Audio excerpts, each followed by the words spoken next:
Thank you, everyone. Oh, our microphone's on. Hello? Maybe mine's dead.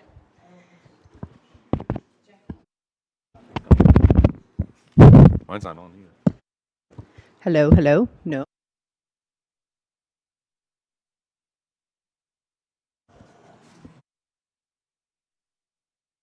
But I wasn't getting audio.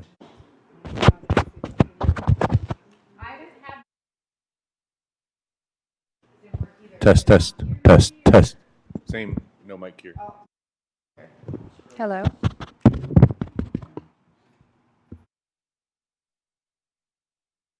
Yeah, turn screen, but there's no. I don't. It's not actually. Oh, there it is.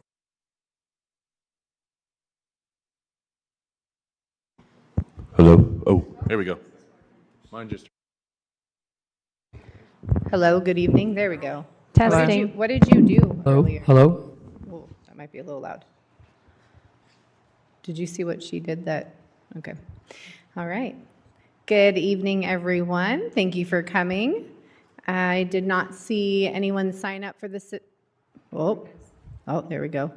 Looks like it's got to be almost all the way up then, huh? Okay. I did not see anyone sign up for the Citizens to be Heard, so this is your last opportunity. Otherwise, we will go ahead and open the meeting at 6:34. Okay. And I will go ahead and start on this side with our roll call and excused absences. Anthony Sharp, present. John Nelly, present. Jacqueline Garcia, present. Jennifer Grieve, present. Maria Fishback, present. Mark Brown, present. Emma Hubbard, present. All right. For excused absences, I did receive a message from Miss Dodd. You got one too? Okay. So if I can have a motion to excuse Miss Dodd. I make a motion to excuse Ms. Angela Dodd. I second. Okay. I have a motion and a second. Aye. Aye. Aye. Aye. Aye. Aye. Okay. We will move on to item number 3, which is our invocation or moment of silence. And Miss Hubbard, would you like to choose? Yes. Invocation? Okay. We could all stand.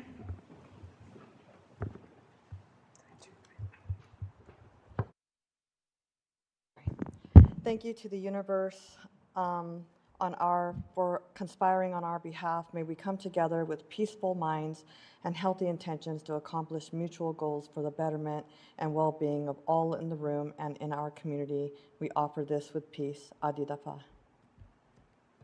Okay. And if we could turn for the Pledge of Allegiance. I pledge allegiance to the flag of the United States of America and to the republic for which it stands, one nation, under God, indivisible, with liberty and justice for all.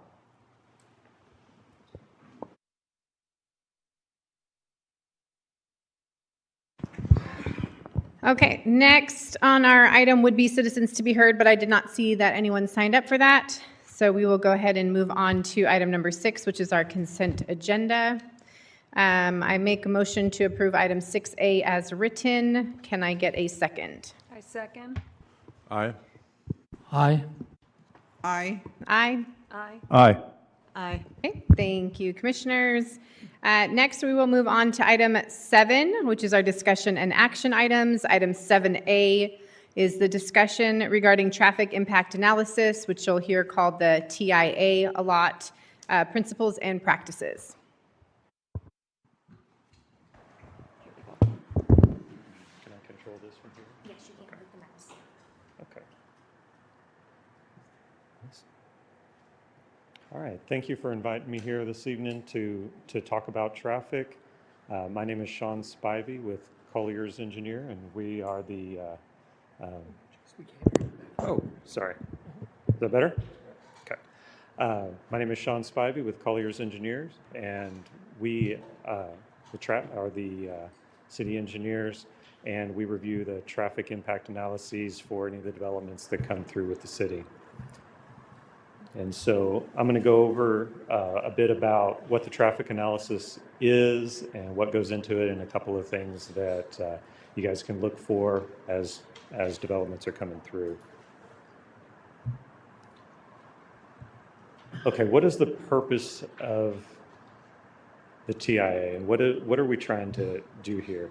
And so with the traffic impact analysis, like I said, we call it a TIA, we're basically looking at how much traffic a new development is likely to generate, and then where those cars are going, where they're coming from, so what kind of roads they're going to be traveling on, how they're going to impact those roads, and then what we might need to do if they're going to severely impact those roads to mitigate the issues and make it work better, so that so that we are kind of maintaining that safety and maintaining that flow. And that's really what it comes down to with the TIAs. We're trying to maintain the safety of the road network, and we're trying to allow traffic to continuously flow so that we're not running into issues. After all, we don't want to turn Cibolo into, a parking lot during rush hour. And that's what the TIAs are really about doing. We look at that traffic, we look at how they're impacting the roads, and then we look at what mitigations will need to be done, and then the developer will incorporate those mitigations into their development plans. Okay, so when is a TIA actually required? The city has a couple of key points in the codes, in the UDC and in the Transportation Criteria Manual, that cover when a development does need a TIA. What I have on the screen here is 3 of the most common reasons and most common triggers for a TIA. So if development has at least 76 trips basically during rush hour traffic, or if it's likely to develop 1,000 new trips in a day, or if it's over 100 acres. These are the 3 of probably the most common reasons that'll trigger a TIA. The city code does have a couple of other things that can trigger a TIA, and they're listed up here. I won't read through all of them, but I do want to point out the last one, and that's if some areas of town have particular concerns. And when they have a particular concern, even if the development doesn't necessarily meet one of those triggers, it may still be reasonable to evaluate the traffic and look at it from an engineering standpoint. And so the code does allow the city engineer to require a TIA under any other circumstances if there's a particular reason. Another note on here, and this is one thing we may want to chat about later, there are some differences between the UDC and the criteria manual on what might trigger a TIA. We usually go for the most conservative. That way we know our bases are being covered and that we're looking at it properly. And we can get into that kind of thing later. So the first thing that's really done with a TIA is estimating the amount of cars that are going to be generated and are going to be added to the road. And we call it trip generation. We usually use the Institute of Transportation Engineers Trip Generation Manual.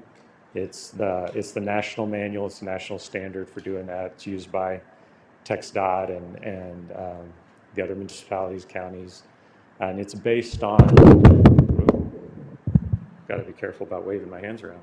It's based on thousands of studies that were done throughout the country, including in Texas, looking at sites that have been built under different conditions and how much traffic they're actually generating.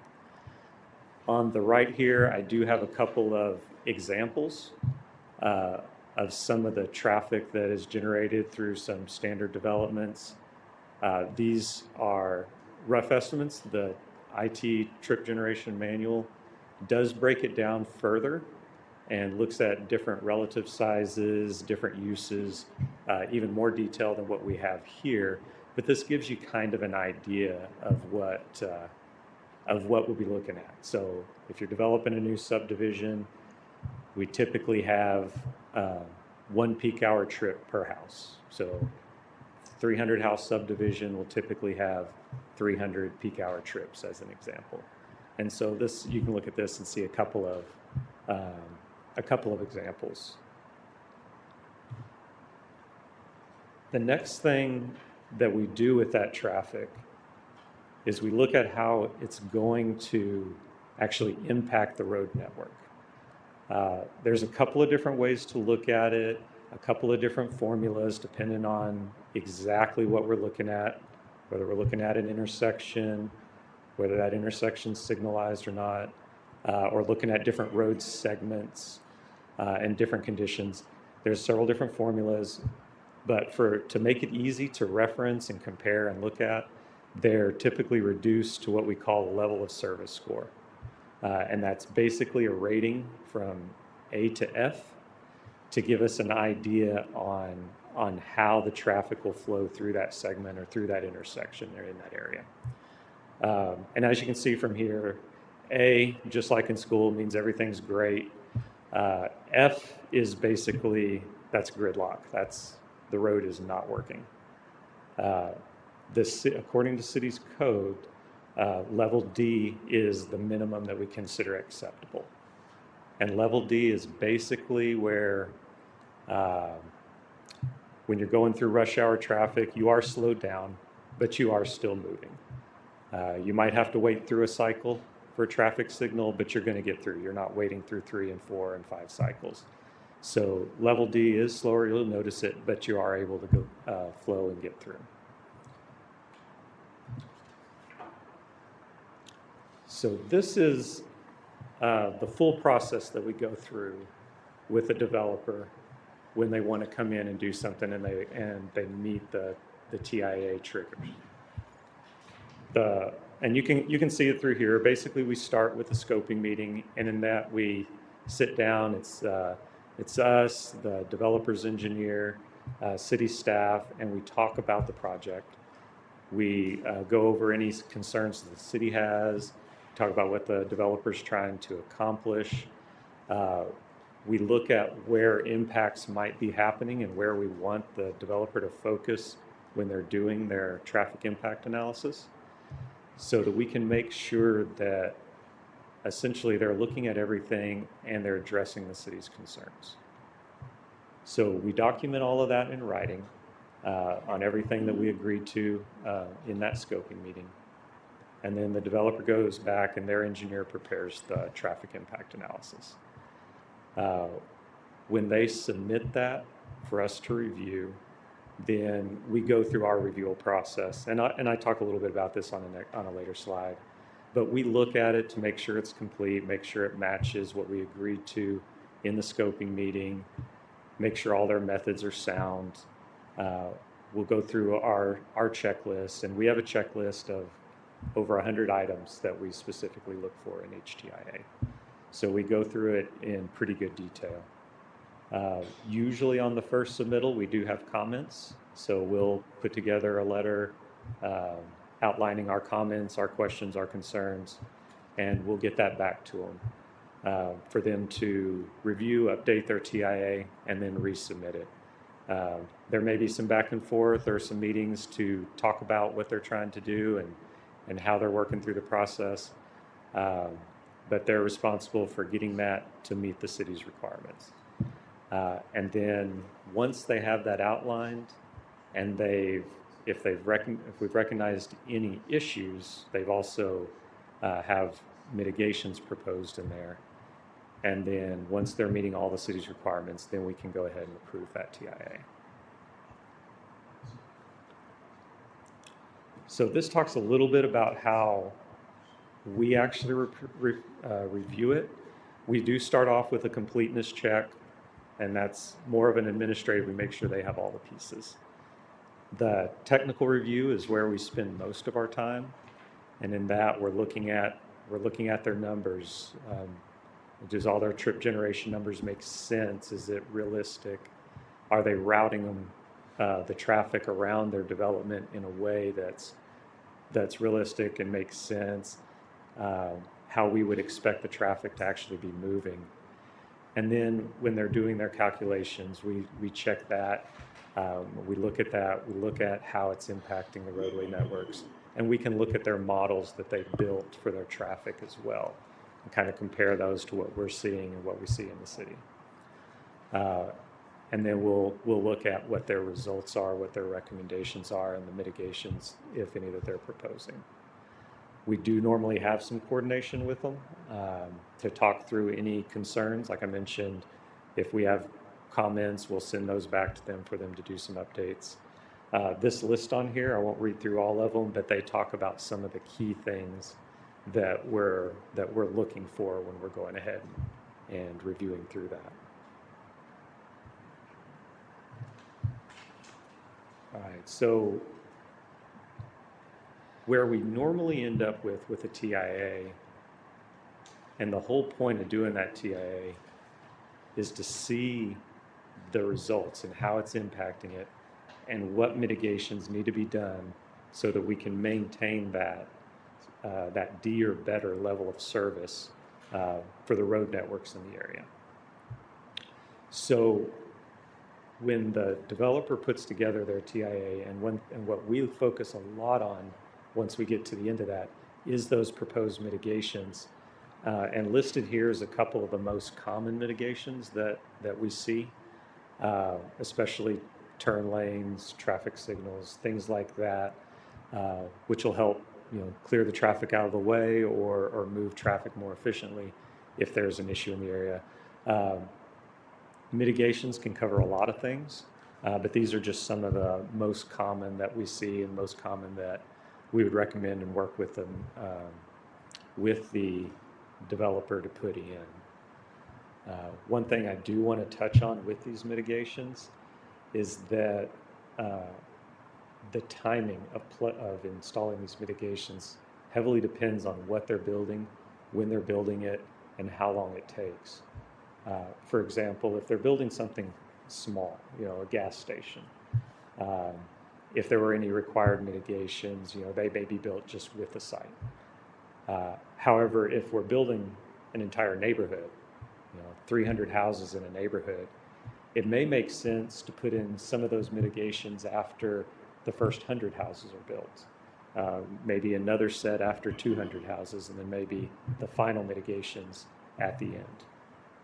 And that's something we'll look at when we're doing the TIA review and working with the developer to make sure that they're installing these when they're needed, not just adding it to the list at the end. Along with those mitigations, and one thing that does need to be considered is the rough proportionality. Now, Texas law requires any mitigations that we require from the developer to be roughly proportional to their impact. The city does have specific formulas in the code on calculating the rough proportionality. There's a lot of ways that we can work through this to make sure that things are being handled in a safe way and an efficient way to make sure that everything's going to work as best as it can. But one example I'll give of the rough proportionality, just to kind of illustrate it, would be if, let's say, a developer needs to put in a right turn lane to get into their development.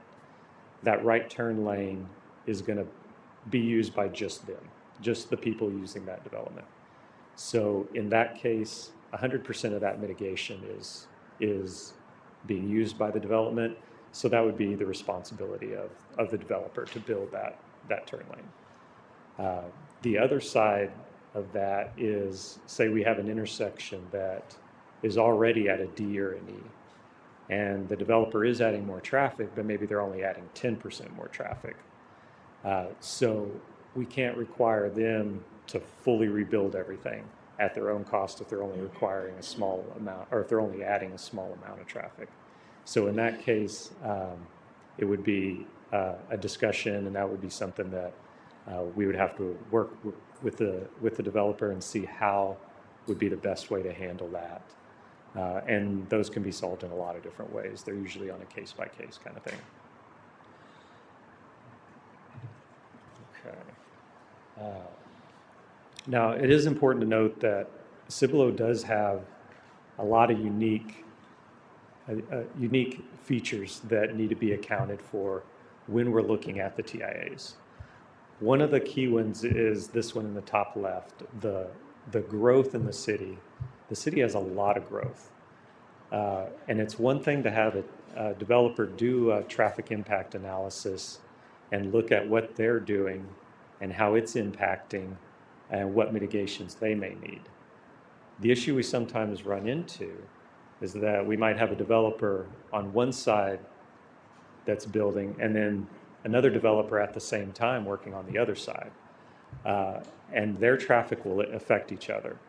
So one of the things we'll discuss, especially in the scoping meeting, and work with the developer on, is that we'll want to make sure that they're considering those cumulative impacts so that we're actually seeing what the full impact of the developments together are going to be doing.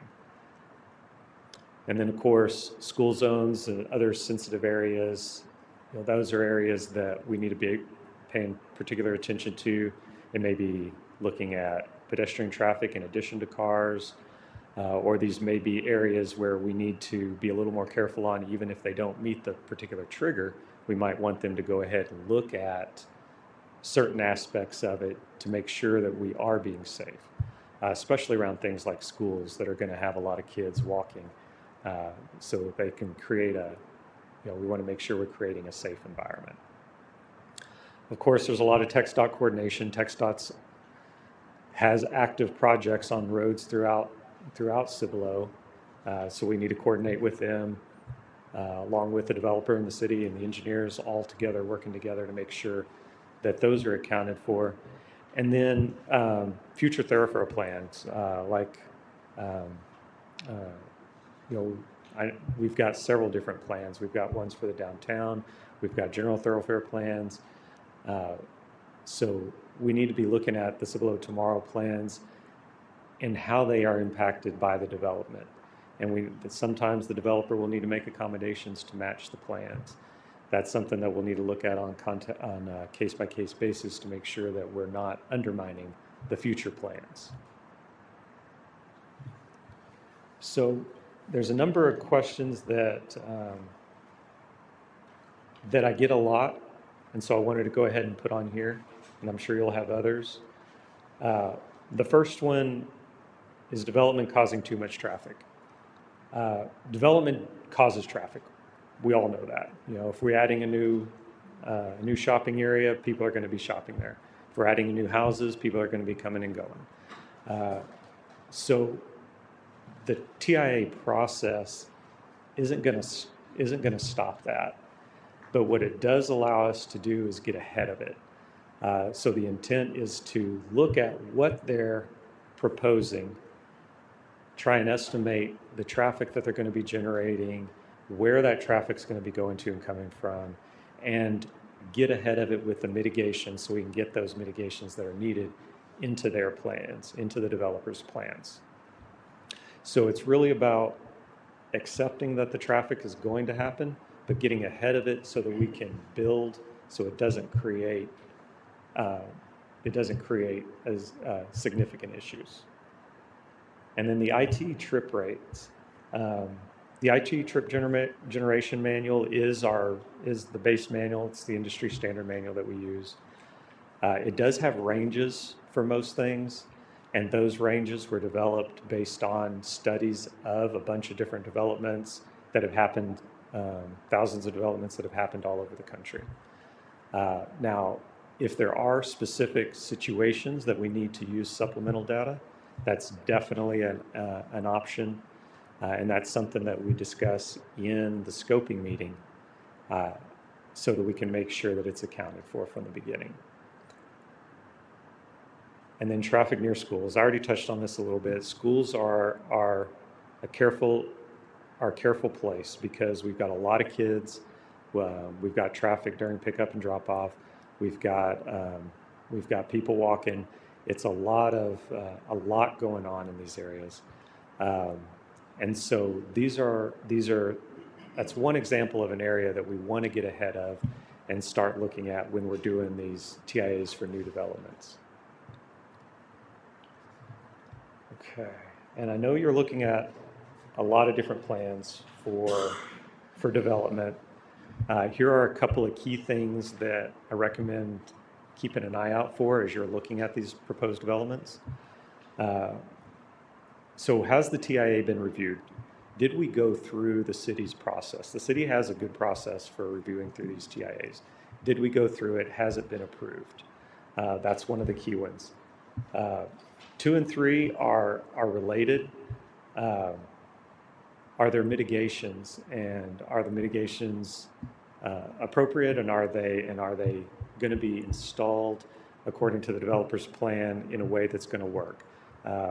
Like I mentioned before, do they all just need to be done by the time the developer's done, or do we need to install the mitigations in phases?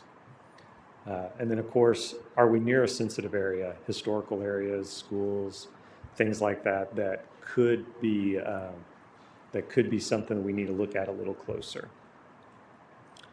And then, does it account for other developments? I know you see a lot of developments coming through. Each developer doesn't always know about the other developments that are coming in, so we want to make sure that we get ahead of that and use that knowledge to let them know so that they can include the other developers' information into their analysis, so that we're taking care of the cumulative traffic, so that we know what it's going to be doing. And then the last thing on this list is the TIA still valid? Sometimes the developer has a plan, they get the TIA done, and it may take a couple years before they can get started.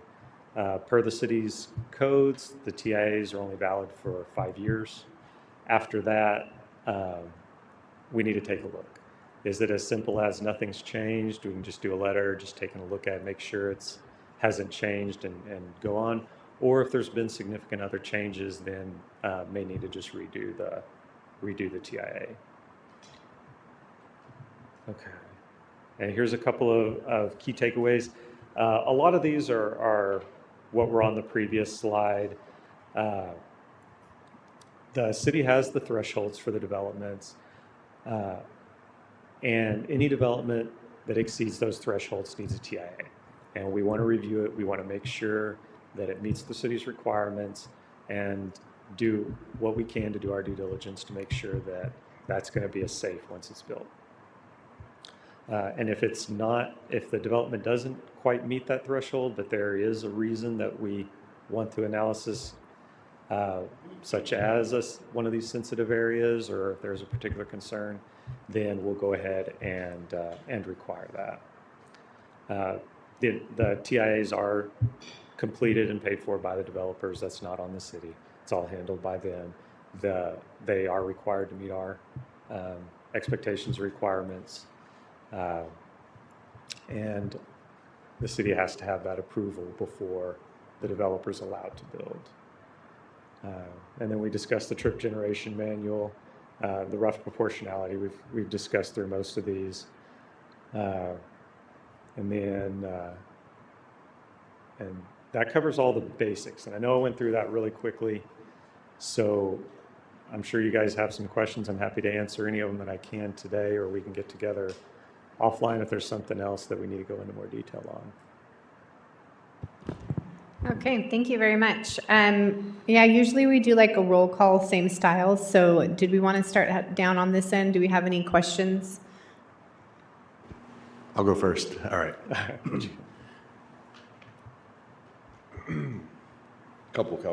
Just consolidating in my head the questions, maybe I can consolidate to one.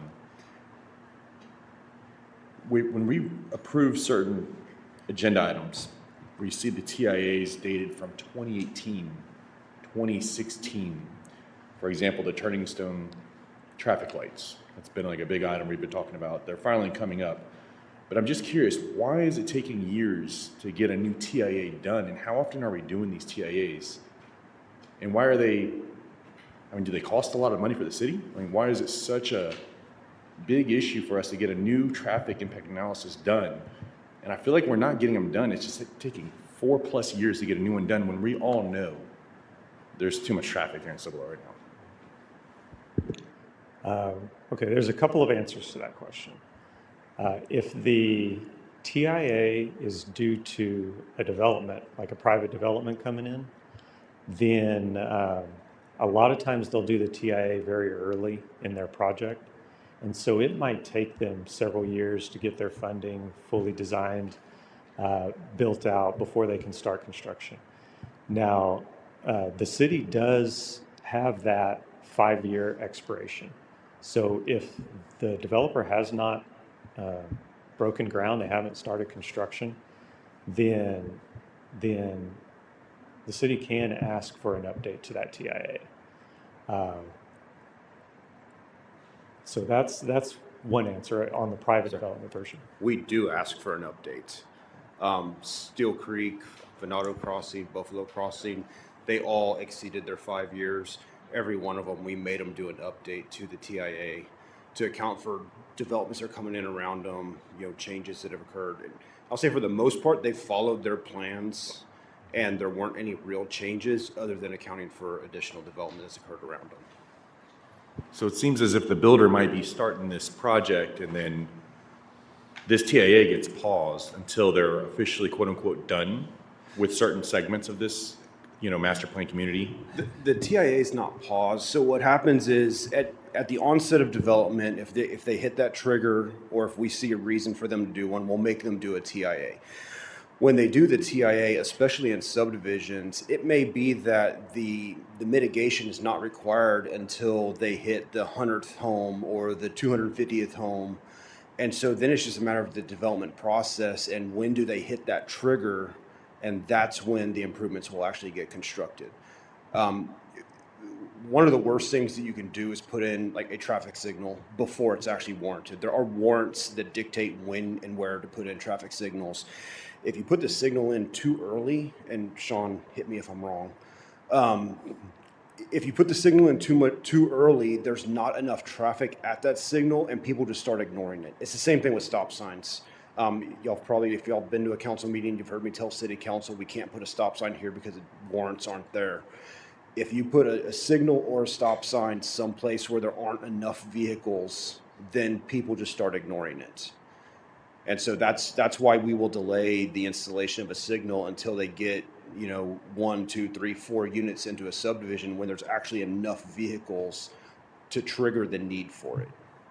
For example, and this is the last part, I'll pass it on.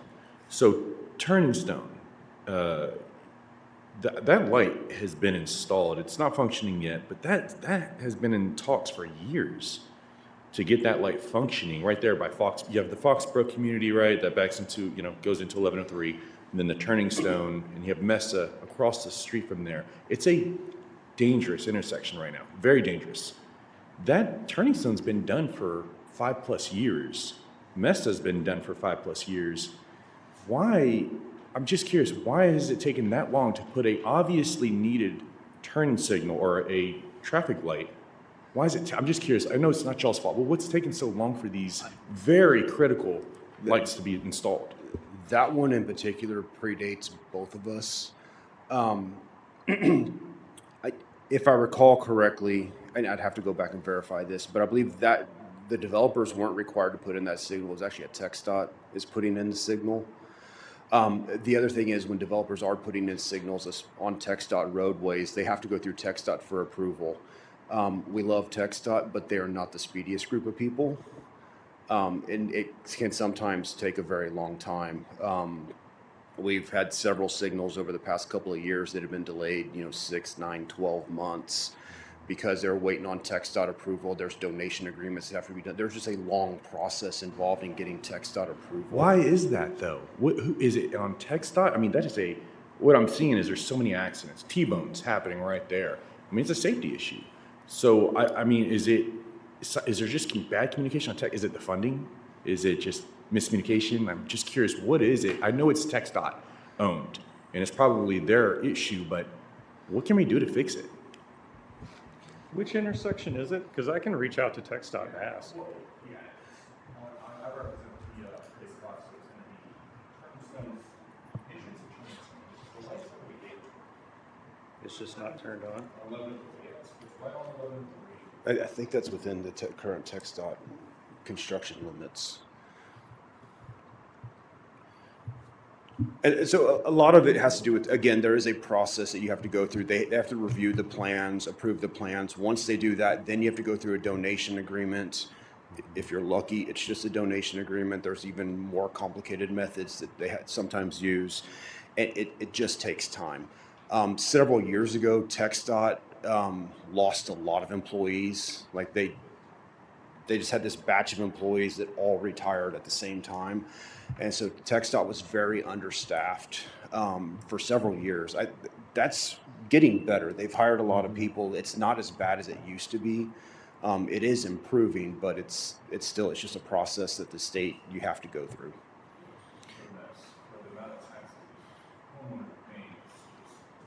You know. Well, especially when you got a project like 1103 where they were under construction, then they had to stop, redesign. Now that delayed things significantly, just because of the issues with that project. But we're past that with TxDOT.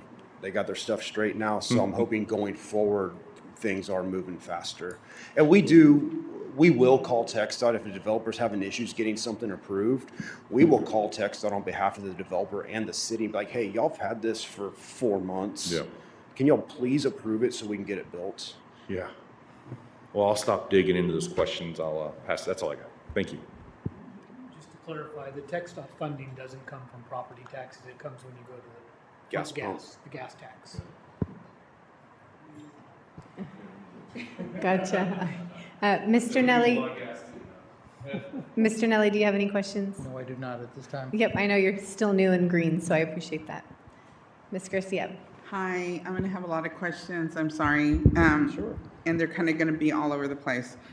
You mentioned a moment ago, you said updates, right? That you will go in and update a TIA.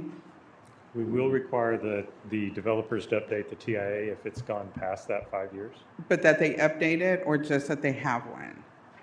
They No, must they update have it to after update it. 5 years. So why don't we see that at P&Z? Why do we see TIAs that are like 4 years old? Like, I'll give you an example with Still Creek, which is the one that we did recently. I think it was from 18? So where's the update? Why don't we see that? So you're saying that you require it, but why aren't we giving that information? The one we had in our packet was from 2018. And I'm gonna bring up something about that. I looked for it because I put it away somewhere where I could find it, and I couldn't find it. So I believe also the times that traffic was done was like 7 or 8, and then 5 o'clock in the morning. But you stated that you take into consideration the fact that there's a school, but that school the arrival time is 9 a.m. The departure time is 3:30. So why was it done at 7 or 8 and then 5? See, I couldn't find it. And I know it says on there, I want to say 7. I don't remember the time, and I couldn't find the paperwork. So that's another question. But I have a lot more. So do you want to Okay. answer those? You want me to start with those two? Yeah. Okay. The 5 years is usually to when they break ground. So if they've already started construction within that 5 years, then they're meeting their, as long as they continue to meet the mitigation requirements that were in that TIA. That one in particular, do you know when they broke ground? I don't know exactly. Steel Creek broke ground a long time ago. Steel Creek, I personally called them and told them they needed to do an updated TIA, and they did it. I don't know why the old one would have been included in the packet. We can, check our processes and make sure that the right one's getting uploaded. But Steel Creek did do an update. Yeah, the one we were shown was 2018. And we questioned that, like, why is it so far away? Okay, so, yes. Yeah. That so, was this year. So I do kind of want to piggyback off of what he said, the construction at Turning Stone. So if you're coming off of, what is the one across from Turning Stone, Mesa? Okay, so if you're coming out of Mesa, where a friend of mine lives, and I almost got hit the other day. So coming out of Mesa, it goes up. So it's not a flat street. You have to come out of Mesa, and due to the construction, your car has to go up. And to look to the left, to go to the left, out of Mesa towards Turning Stone, there is barricades and you cannot see the oncoming traffic. And so, especially at night. So when you're trying to see if you can go, you can see the traffic coming from 35, but you cannot see the other traffic unless they're right there. So you have to really be watching. And somebody speeded, like I saw them coming from the light on Green Valley, and then I looked and I looked again, and he was like on me. If I hadn't looked again, I would have been hit.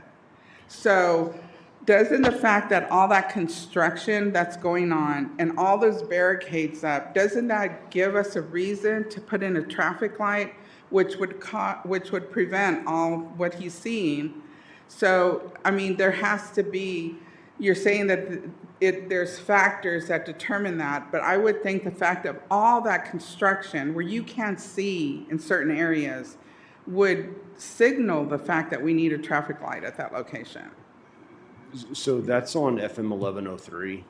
FM 1103 is a TxDOT roadway. We have no control over the signals.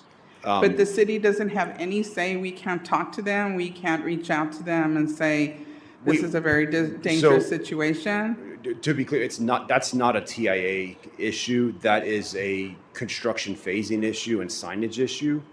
That's still traffic related, but it's a totally separate thing.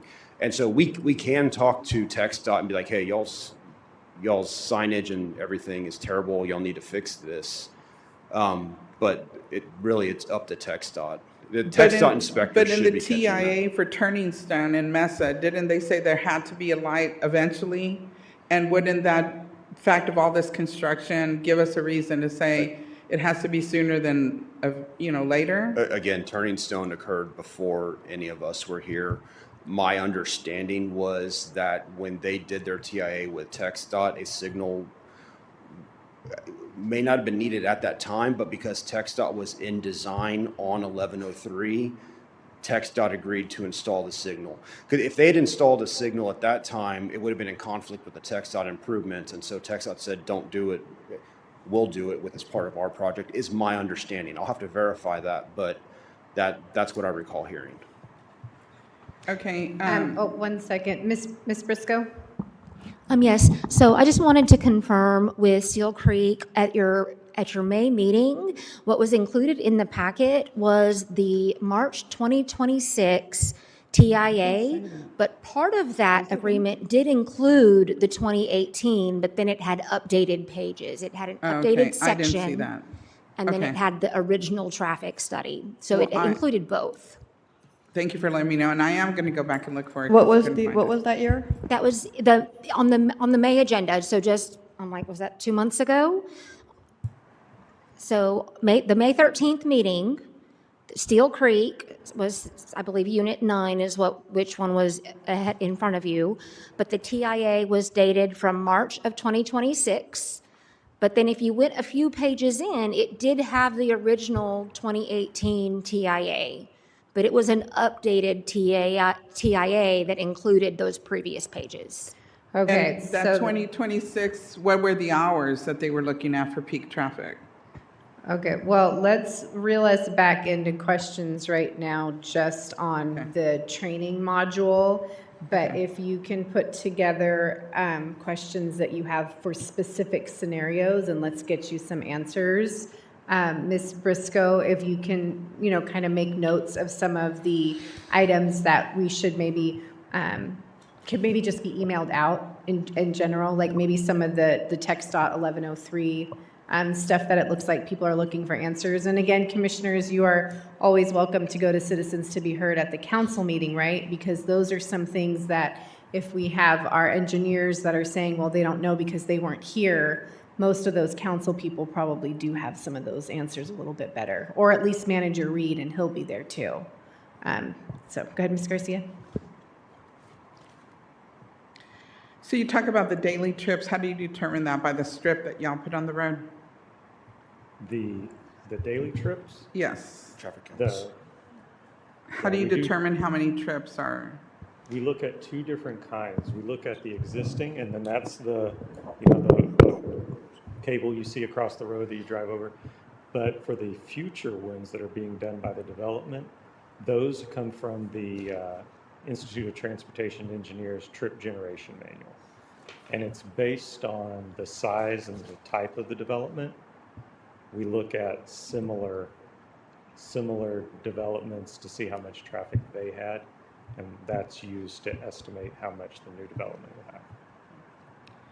I guess I'm confused because when you look at subdivision going in, and let's say that we're calculating 200 homes, and you're estimating, okay, well, this is going to, and I'm talking about like when you were doing single family home, AM rate, 1 per unit.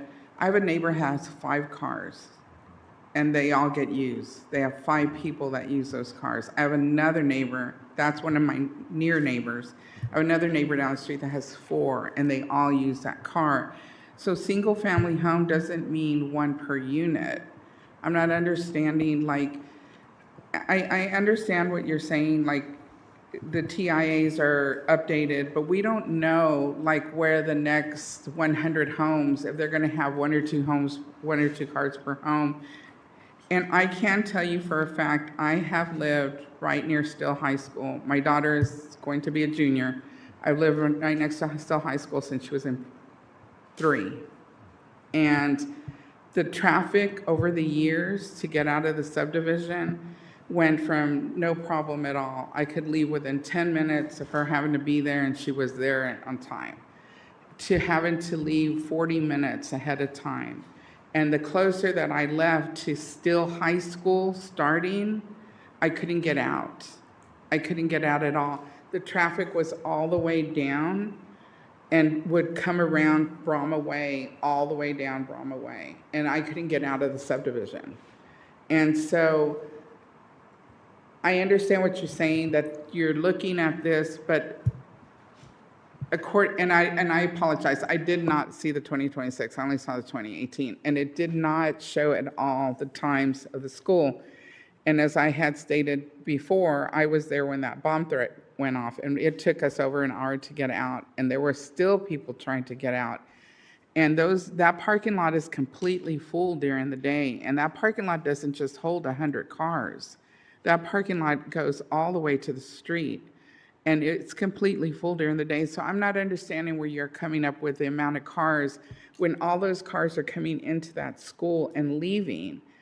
And so we're just trying to understand, because we have a lot of people come in front of us and they have a lot of complaints, and we don't really know what to say because we don't understand it ourselves. So can you kind of explain that one? So the existing conditions, we do require them to go out and do traffic counts as part of their TIA, and those traffic counts have to be collected on school days during the school year. You can't collect counts during the summer, especially if you're right next to a school.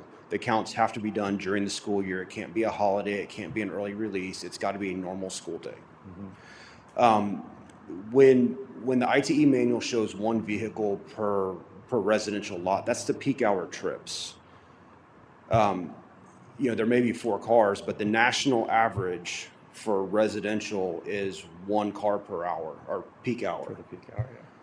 And so that's where that's coming from. And so, some houses have 1 car, some have 4, some have 5, but the average is 1 peak hour, because not everyone's leaving the house at the exact same time.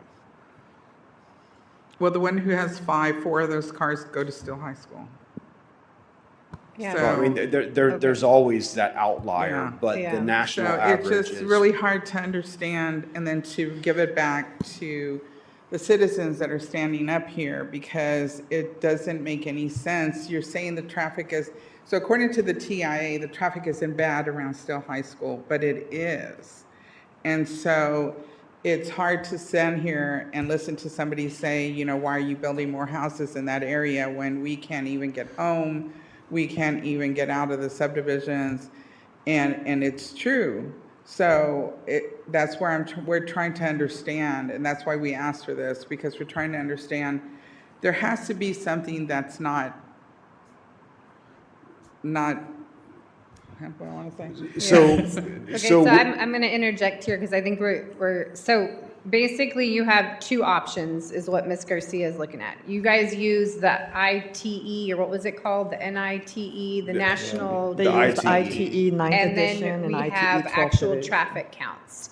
So from those two numbers, it's sounding like the national, what was it again, the NI something, is kind of off, because if it's looking at a national average of 1 car per hour, so we understand that. So how can Cibolo then make a plan moving forward to maybe not always use those numbers and maybe go off actual traffic counts? Is that something that could be done? Well, the actual traffic counts are what we normally use for what's existing now. The city could look at some of their own neighborhoods and do their own study, but it would be very time intensive to do that. Now, the one continuing with the household one, that also takes into consideration the houses where the people don't leave at, during that hour. They may leave at either earlier or later, and so even though there are houses that have two adults and 3 teenagers that are all leaving about the same time, there are a lot, and that's where the average comes out to about 1. well, and I do want to clarify that it's not an either or. We don't use existing or ITE. We use both. We take the existing counts, add the proposed counts from ITE to generate the proposed traffic. So if there's 1,000 cars going through an intersection today, and we're going to add 400 with the subdivision, we're analyzing 1,400. And in addition to that, we'll add an inflationary factor for future growth, which can vary anywhere from 2 to 3%, something. Sometimes 4 or 5%, depending on where it is and what we know is going on. Something I keyed in on that you said was it's already bad. It is. We can't make developers fix it. We can only make them not make it worse. And so if an intersection is bad, it's bad. We cannot make developers fix it. The mitigation that they do is to mitigate the impact that they would bring. And so again, if it's 1,000 cars going to an intersection, they're adding 400. They can mitigate for those 400. We can make them mitigate for those 400, but we cannot make them improve the entire intersection to a D or a C. That's where the city has to do it. If it's already a bad situation, the city's got to step in, TxDOT's got to step in, and in the case of 1103, TxDOT is stepping in. At Steele High School, TxDOT is stepping in. They are improving the road. It's just, unfortunately, they take forever to construct. Gotcha, okay. Does that help, Ms. Garcia, then? There's a formula, there's a conjunction with the developers, and then TxDOT, and then the city. So again, I think this might be something that we take to city council at the citizens to be heard and ask them to do some of maybe their own research or updating with the city codes or whatever that might be. I agree. Yeah, I was just going to add, Commissioner Garcia, we're in the middle of our budget process right now. So if there are land uses that you believe that are not being accurately represented in IT's trip generation manual, then we could have those land uses tested against the manual through a traffic study. I'd have to hire these guys to go out and lay out the tubes, collect the counts, analyze the data. We'd have to come up with a scope of work. I'd have to ask for money in my budget to the city council. It'd help if the P&Z was asking for that type of analysis. But we'd have to know which uses you think are not being accurately reflected in this ITE manual. Is it single-family residential? Is it banks? Is it large shopping centers? Is it cafeterias? Whatever uses it is, there are.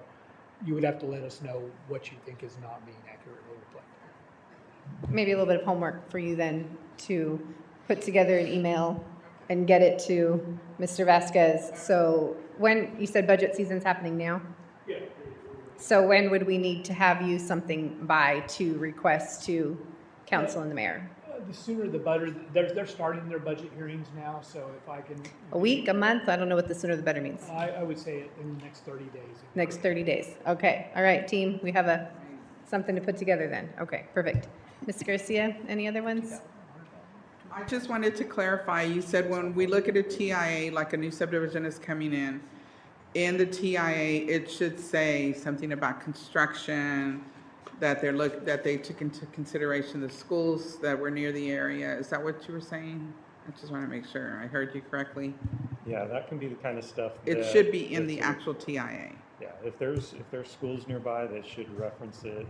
Oh, sorry. Yeah, And then there's- if they're looking at, construction, like for the subdivision or widening the roads, then that would all be considered in the TIA. Moving forward is what I'm looking at, for us looking at, whenever we have somebody come up before us and we look at the TIA, all of that information that you put in this beautiful little brochure you gave us should be there, right? All six, that's what we would be looking at to see that the TIA is one that we could reference so that we're making the correct decisions, correct? Correct, yeah, Okay. that'll be in the TIA as long as it's Okay. applicable to the All right, development. thank Gotcha. you. Okay, Ms. Fishback. Thank you. So I have questions on the TIA and the ITE manual and its requirements. Are there different requirements for TIAs when it's a residential development versus a retail development, right? Or a mixed-use development? Is there a different criteria? Because obviously one is going to have a lot more traffic. I'm just curious how that information is then gathered to understand. And the reason I'm asking this is because right here, Buffalo Heights, our new retail center, has a lot of traffic. And so when a TIA for the residential homes that were developed, 25 years ago, all of that TIA expired, right? Because they took into account just a residential development. So now those have expired because everything's been developed. So now fast forward 25 years later, and now you're installing all this beautiful retail, all these restaurants, right? Ace Hardware, Walmart's, everything. And so when that developer is coming in to do a TIA, what is the perimeter that they would cover to account for all the traffic now that is now going to be coming down Cibolo Valley, Dietz Road, right? Farm Road 78, all of that that's now going to be coming in and converging on the city. How is that determined? Because it impacts, of course, all the residential that's been completed. Yeah, so we require them to do counts, like Chris was saying, to find out what existing traffic is going on in that area. And then the IT trip generation manual has hundreds of different categories, including residential, a lot for different types of retail. And so when they're putting together their TIA, they'll break their development down into the different categories that they're building, and they'll add that traffic to the existing counts that they got. And then, like Chris said, that's what they'll analyze the intersections and the roads for. And usually on larger developments, we have them grow the background traffic by a few percent to account for additional growth, even if we don't know about other builds. Now, as far as how far out they go, that depends on the size of the development, but we normally about a mile is a good rule of thumb. It's just a rule of thumb. It's not a hard rule. But especially for a large shopping center, that's about what they'll have to go out and kind of look at. And then in that scoping meeting, we'll look at it in context and tell them that they need to look at these specific intersections and these specific parts. Right, so then they would help mitigate that traffic right around the development. But how then does that mean that then the city has to step in to help mitigate then the problems that are caused from now that development coming in, right? And so now they're using Cibolo Valley where we maybe only had one stop sign, right? And now we're having to add more. So all of that is impacting then old developments, right? But that's then a city concern, not necessarily that developer who's building all these shopping malls and everything else. Yeah, and that's where the rough proportionality comes in. So in the city's code, there's a couple of formulas to calculate rough proportionality to get essentially a dollar amount. And that can be used in several different ways. You can either have them do different mitigations to reach that dollar amount, or they can put forth part of the money and the city can put forth another part if it's an area that they're not doing all of the impact, they're only doing part. Do you have something you wanted to add? Looked like you had something. No, I was just going to say, so if they are causing impacts to an intersection that is a mile away, because of the change in traffic patterns to get to their development, that's what he's talking about, is that they're not going to have full impact at the intersection, but they have some impact. We can have them mitigate what they've done up to rough proportionality. And then that's where, we would partner and say, okay, y'all need to do this, we'll do this to actually improve it. But again, we can only make them mitigate what they caused. We can't make them fix it. No, and I understand that, but that's why I was asking. So once the development has been completed, like I was saying, all the residential, Bentwood Ranch, Deer Creek, all of that, but now we have all this new development, and it is causing, and it's not just a mile away, right? It's coming off of 35, right? Because people now know that we have all this, so they're coming off of there. Plus, we have all that development off of I-35 that now people are there already, and they're like, oh, let's go into Cibolo, right? And so they're coming in, so it's causing just more traffic. And what used to be really quiet in my area, right? Because we're talking place 3. So what used to be super quiet, you could get in and out just with the 4-way stop, has become a little bit more of a hairy situation, because now there's just so much traffic. And just coming here tonight, some guy just looked, he didn't see anybody at the stop sign, just kept going. So even though that stop sign is there forever and a day, they still ignored it, right? And so I'm just curious how do we then get the city involved, except other than just to go to the city council perhaps and ask for a study to be done at certain intersections because of the increased traffic? We can do, if there's an intersection, of concern, we can do a study at that intersection. If it involves a TxDOT roadway, then, we really need to bring the concern to TxDOT. Because again, on TxDOT facilities, we have no authority. Right. Even developments that occur on I-35, on FM 78, on 1103, TxDOT also gets a copy of their TIA, and we will work with TxDOT and we'll review it together. But at the end of the day, TxDOT has the ultimate say on what gets approved or doesn't get approved, or what mitigation is required or not required. Right, and I understand that. I was just wondering, once something has been developed and then all of a sudden new development is coming in, but it's just all of a sudden an increase of traffic. And we're not even talking only certain hours of the day. It's all the time now, right? Because the restaurants are open, the stores are open, everything, and there's just a lot of traffic, a lot of through traffic as well. And City Council has asked us to do studies on intersections in the past. A lot of times it's stop signs. They're asking for always stop signs, and we'll do the analysis to determine if the warrants are there for them to make sense. Cibolo Valley Drive at Green Valley, we did a study on that one. I want to say it was a year and a half ago, maybe 2 years ago. We did a study on that one. There was some concern about the timing on that signal. And through our analysis, we determined it actually did have the most appropriate timing. There was a bug in the software that got fixed, and ultimately that was the problem on that one. All right, well, I appreciate it. Thank you. That was before you. I didn't recognize that. Thank you all for the presentation. I appreciate it. I just have one kind of philosophical question. It kind of goes along with what Maria was talking about. But we do traffic studies for all of our residential projects, most of our commercial projects, and yet the city continues to struggle with traffic. I mean, there's just seemingly no way to, to stop that flow. And all the traffic studies come back, and they're all good, and we say, okay, we approve it, and yet, more and more people come, and the traffic just gets worse. And we're not the only city in that, in that boat. Every growing city in Texas has that problem. I just wonder why you think, even though we have these traffic studies, we still struggle to control our traffic. Yeah, we can only look so far out with the TIAs. And we can only go so far, away from the development and so far in time. Outside of that, traffic does exist.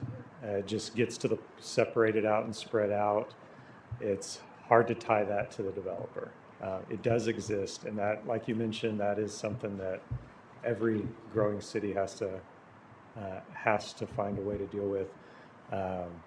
So, we can require the developer to do mitigations in their area and within where they're impacting the most, within that rough proportionality. Outside of that, it really does come down to city council, city street maintenance plans and things along those lines. So it would seem to me the master thoroughfare plan would help with that. Is that a fair statement? Yeah, because then you're identifying ahead of time, what you need in the city, how you want the city to grow, and with that plan, you can require the developers to respect that. So that they do have to acknowledge that, have to accommodate for it as appropriate. Thank you. Ms. Hubbard? Good evening, gentlemen. Thank you for this also. I kind of wanted to piggyback on a couple of things. I don't want to rehash everything Ms. Garcia shared, but my thoughts were comparable. One of the things that happened with Still Creek, and now we're looking at the Turning Stone area light that she spoke about, was that a lot of times the answers to us were that for Still Creek anyway, at Lance Crossing or at Knights Crossing, we were told that that light would not be there until the 1103 expansion was done, or until the 1103 expansion caught up to that area. I'm wondering if some of those ideas or thoughts or answers are kind of being thrown out there as a way to kind of pacify the residents, and if maybe Turning Stone in that area right there where there is a light but it's not working, if that is the same thing, that they want to wait until 1103 project is complete. And I know that's not an answer that you really know, but that's a lot of what was told to us for Still Creek. You said that the TIA was done when referencing Still Creek, that it was the TIA was also compared with other TIAs that were comparable with similar developments, right? Which developments are like Still Creek that only have one ingress and egress? Are you talking about for the trip generation, or that's done by ITE when they do a whole bunch of thousands of studies to determine how many trips or how many vehicles they expect to come in and out in the peak hour as well as throughout the entire day. Now those trips, the TIA identifies which exit those will take. So if that development has one exit, then that TIA should show all of those trips going through that one exit. And that's something outlined in the TIA, and then where they go from there. Right, and I understand that. Okay. But looking at the 2018 TIA that was initially done for Still Creek in its entirety, right? Looking at, because that was ITE, the 9th edition, and ITE 12th edition was for 2026. Okay. So I would imagine there were a lot of changes. But even in the 2018 TIA, I don't really see Still High School mentioned anywhere. So it does make mention of different intersections. It talks about 1103 and Wild Road, 1103 and Bright Road, 1103 and Knights Crossing, 1103 and Rodeo Way, but it doesn't say anything about how that traffic is impacted with the new development having the high school already there before we came, of course. So that's one thing I didn't see in this one. But even with the updated TIA, and you're right, there's the 2018 and then there's the memo for the 2026, but that's still not 4 years, that's more than 4 years. And I guess my thought is, to Ms. Garcia's point, traffic is about health and safety. And then to Ms. Greaves and Ms. Garcia's point, would it would there be a world where we could change the way we regulate the TIA impact analysis, and we need maybe to make our own calculations instead of going off of the average or the national average calculations? The city certainly can develop any kind of supplement that they feel is appropriate. And that, like we talked about, that's something that can be looked into. Okay. And then my last question, or my last, I guess, concern, I don't know if it's really a question, but the TIA specifically states, and you were right, Ms. Garcia, the peak hours are only during the weekday from 7 to 8 a.m. and from 5 to 6, but that's only weekday. And on here, you also have weekends, peak hours, but I don't know what those are, and I didn't find it, what those hours were for Saturday and Sunday. But one of the things that the TIA had said was that that the second ingress and egress for Steel Creek, which is the Lance Crossing connection to Tolly Road over the 100-year floodplain, that would be done, built, or in place by the 200th house that was built in Steel Creek. And we're like way past that. So I guess where did we run the red light on that? Because we're well past that and we still don't have a second ingress and egress. So you're asking me and this commission to say, hey, you need to read our TIA. Our TIA is solid and we're going off of ITE now 12th edition.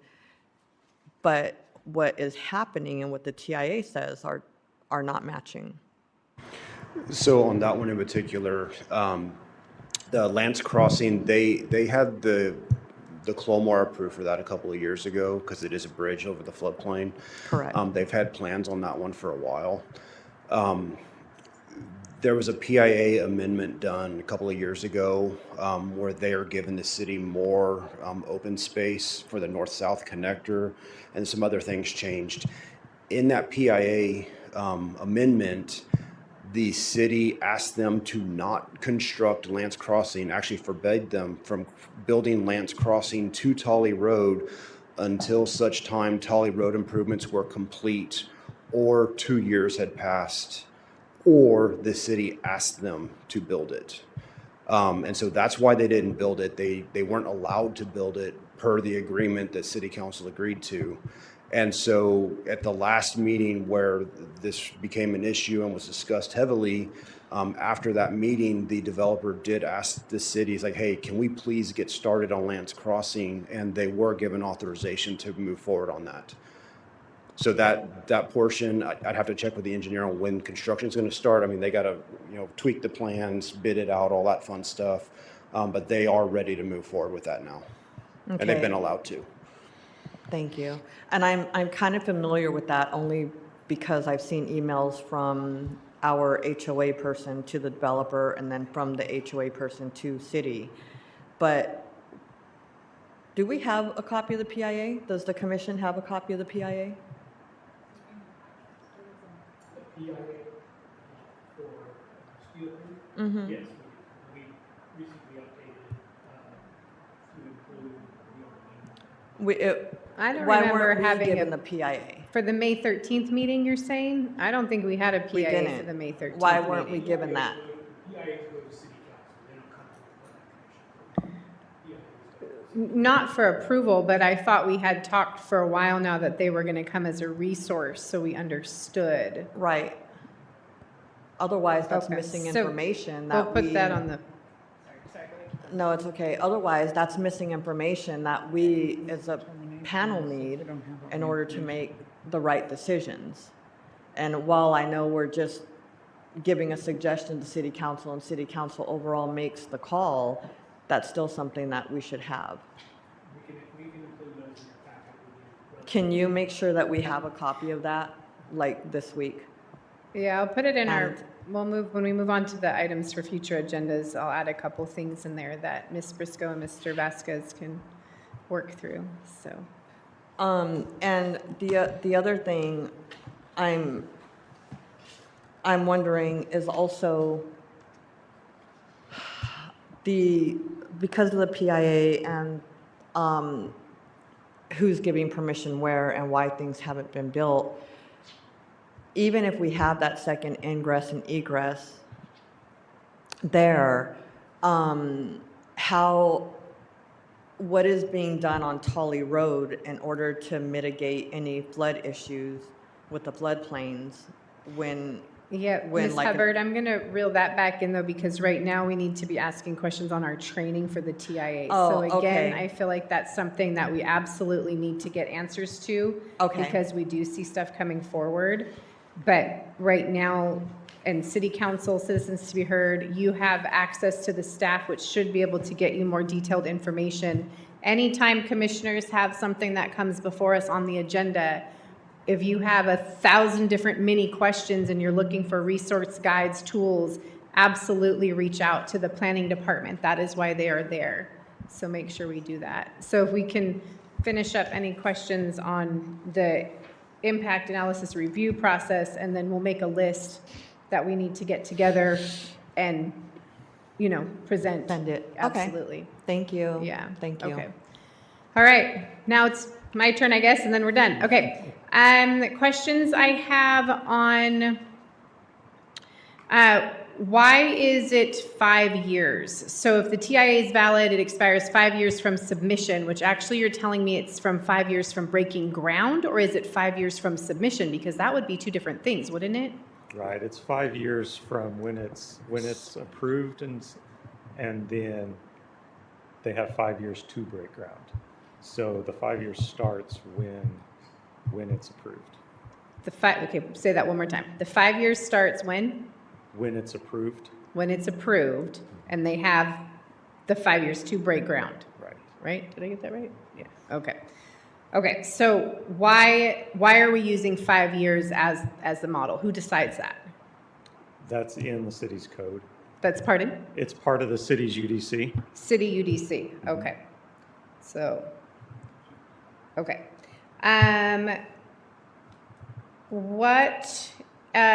It says, okay, when improvements will be completed, improvements should be tied to development phase or project completion. Who documents that this is all being done? So we have the TIA, you guys have recommendations, suggestions, et cetera. Who documents that what's happening in the plans is actually being done? Like, who checks that off that they complied? I don't know, is that on? So when new units come in, and again, this is mostly for residential, as new units come in, we do compare against the approved TIA to make sure that the improvements, that need to be constructed are being constructed when they're needed. There are sometimes cases like Steel Creek where there's a PIA that overrides the timing of the TIA. We don't like it when that happens. Most of those agreements occurred before any of us were here. And so going forward, we're making sure that PIAs and TIAs, line up and make sense. But there are some older subdivisions where timing gets a little goofy because of different documents. So when you say we make sure it's lining up, who is we? The city engineer's office, my The staff. city what? City engineer's office, my staff. Okay, so the city engineers are the ones that are responsible for verifying that everything has been prepared and completed per agreements. Right, if there's a requirement to install a right turn lane at the 200th lot, then we'll keep track of the lot count on each individual unit, and when they hit 200, then we'll make them put in that right turn lane. And if it's not on the plans, we kick the plans back and tell them to add it.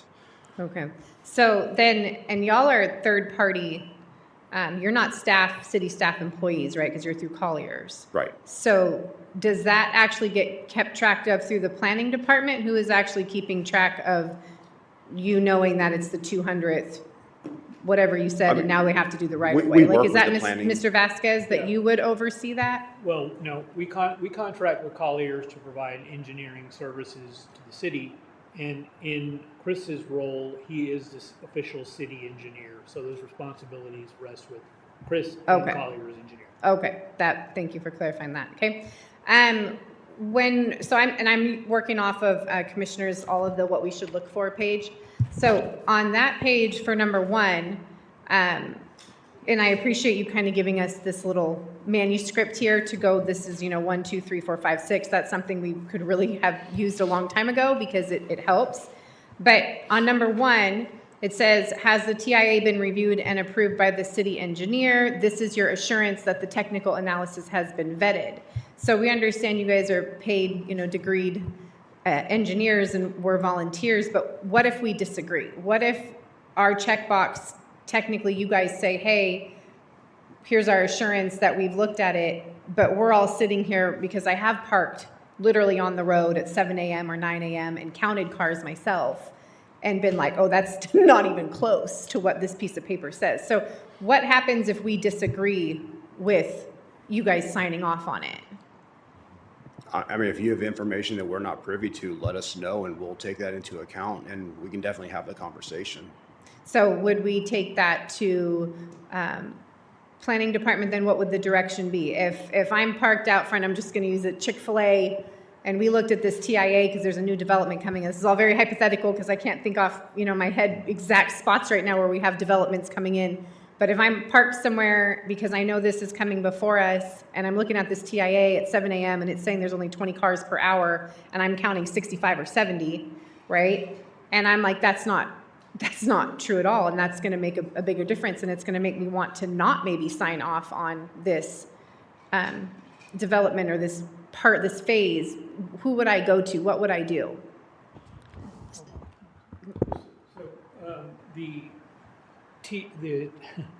the TIA is based on the ITE's trip generation manual, right? And the process that the ITE goes through, they carve up the country, I think, into 3 major sections where they survey. Is that how that's still That's done? it? That's scary. You do the whole country. They just do the whole country. So they're doing traffic counts all across the country and coming up with averages based on different areas of the country. And then that goes into the trip generation manual, and that's the numbers that they rely on to perform their analysis. So if you're sitting at a particular site and that number doesn't necessarily match the number in the trip generation manual, then I would say then you want to do some local analysis. And so you would say, okay, we think HEB for some reason is generating more traffic than what the ITE manual estimates it's generating. You can task me or go to the city council, either way, and say you want to study. And to verify ITE's numbers, we would hire colliers probably to go out and lay tubes, evaluate the data, and come back and report to you and see if something's off and validate that, rather than just through some observation. They'll do a week-long 24-hour counts, identifying by each hour how many cars are passing at a given point in time. So they'll give you a complete every 15 minutes. They're going to give you numbers to show what's actually happening.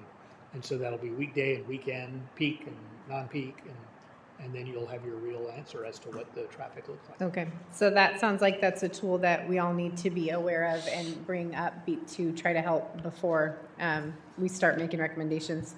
Okay, I think I only have 1 or 2 more. On the traffic analysis and level of service page, the one that's like A through F with the grades, it says that Cibolo's standard is D or better. Who picked, how does D get chosen instead of, B or C? Because that sure looks a lot nicer. Like, who chose D? So, yeah, so on that page, A's it are says we use, our level of service is D or better, which is near unstable, noticeable delays, longer stops, but we still consider it acceptable. Like, who picked that criteria, or how to? Yeah. 1.5 The level of service D is part of the city's UDC. Now, who originally picked that, I don't know. But That's that part of is the a UDC, common- though, you're saying? It That is in comes the from the city's- UDC? It is in the So, city's documents. planning department, It's I mean, a commonly D used is most near places. unstable, that's very unsatisfactory. So now we're checking the boxes on the recommendations for a D level. Yeah, up here, this one? Yeah. So how do commissioners feel comfortable making a recommendation on something that's, got a near unstable? I wouldn't want that on a bridge. I wouldn't want my brain surgeon on near unstable. Like, where do I get? So How do we- the scoring system, the ABCD those are based on the engineer's judgment, not on the city staff determining what is A, B, C, or D. And they're looking at the function of the street, whether or not it can carry enough traffic at the right speed and volume, and intersections are performing at certain levels. So that's not something the planning department's determining. That's an engineering judgment decision, and I'll, classification. So the engineering is deciding that a service D is appropriate for the city of Cibolo. The city of Cibolo didn't decide that level D is appropriate? That's a policy decision. We did not pick D. It's in the UDC. That's what we, go by. I will say that D is common in most municipalities around here. They all use D as the trigger point. If a development causes you to go from a D to an E, then you have to do mitigation. You have to improve it. The other thing is, this is during a peak hour. And so during a peak hour, it may be a D. And so I don't know for a fact that this was part of the decision-making process, but if you design the road so that during a peak hour, it's operating at a B, that road is oversized most of the day. And you're spending a lot of money to build a road that is oversized most of the day.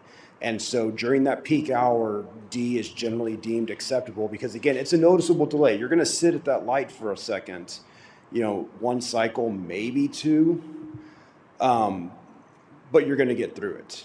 Whereas at the E and the F is when you're sitting at the cycle for 3, 4, 5, 10 cycles. We've all seen those intersections. It's kind of like the floodplain. We designed to a 100-year storm because to go to a 500-year storm, is it better? Absolutely, but the cost to get there is exponential compared to the benefit. It's the same thing going from a D to a B. Yes, we can do it. It would be better, but the cost to get there is exponential, and so it's cost-benefit ratio. Cost is exponential to who? To the city of Cibolo or the developer? To everybody. To everybody. Everybody would share in that cost. Right. If B became our standard, then we would be redoing most of the intersections throughout Cibolo at the city's cost. So if it's at a D currently, what is your, hold on, give me a second. Like your 5 years from now, because part of what planning and zoning is here to do is to make sure future growth, right? And so if we're doing it now at a D and we know we have 600 homes coming in here and 600 homes coming in there, and we want people to rezone to commercial and all of that, like this D is saying we're near unstable for the next 3 years, 5 years, 10 years? What is that set to kind of be graded at for? Well, when we do the TIAs, we do require them to grow the traffic to a certain percent a year for the next several years. And then this D is based on when it's done. Now, this D also is rush hour traffic. This is the worst hour. Yeah, it's your peak time frame. I get that. Yeah. But your peak time frame now is your peak time frame 3 years from now. I mean, I can tell you what it was 4 years ago, so that's why I'm curious what, okay. Right, and so we do require the developers to look out a few years. To look at how many years? It depends on the situation. We do require them to look out several years in advance, so that Yeah, but what is several years? That's what I think I'm trying to get to. So it kind of sounds like it's at the engineer's discretion. So say you're not our engineers in 2 years, and somebody else says D is more like a C, but you guys are saying D is more like an E. So it sounds like it's kind of discretionary. What you guys determine is a D right now, and then we don't know if it's 3 years or 5 years that the developer is, looking forward to? The A through D, or the A through F, the letter codes are just used to make it easier to compare. We could use acceptable or not acceptable or stable flow or near unstable, and I get that. So I guess what I'm saying though is anything at a near unstable flow right now that a developer is coming in and showing us this TIA and you guys are signing off on a near unstable, right? Because that's our UDC standard for right now. What is it going to look like in 3 to 5 years? Because that's the issue. It's not right now. It's after that developer puts 600 homes in and you're saying it's only one car, but we know it's at least 2 to 4 cars. So how do we mitigate that as commissioners then and say, I just don't see where that near unstable makes sense. Defined. We do this, the level of service code that they have to meet is based on their future traffic that is usually set at the year that they anticipate completing construction. And that includes existing traffic, the traffic they're adding. Okay, well, that's plus the helpful. grade. Okay. The Yeah, year plus of the grade. completion. So if Still Creek is due to be completed in what year? Do we know? Do we We know? probably have about 3 to 4 years more of building. Staff, do we know when Still Creek, just because a hypothetical 3 years, 5 years, 7 years? So we're saying that the level D that is acceptable is anticipating Still Creek being done in another 7 years, right?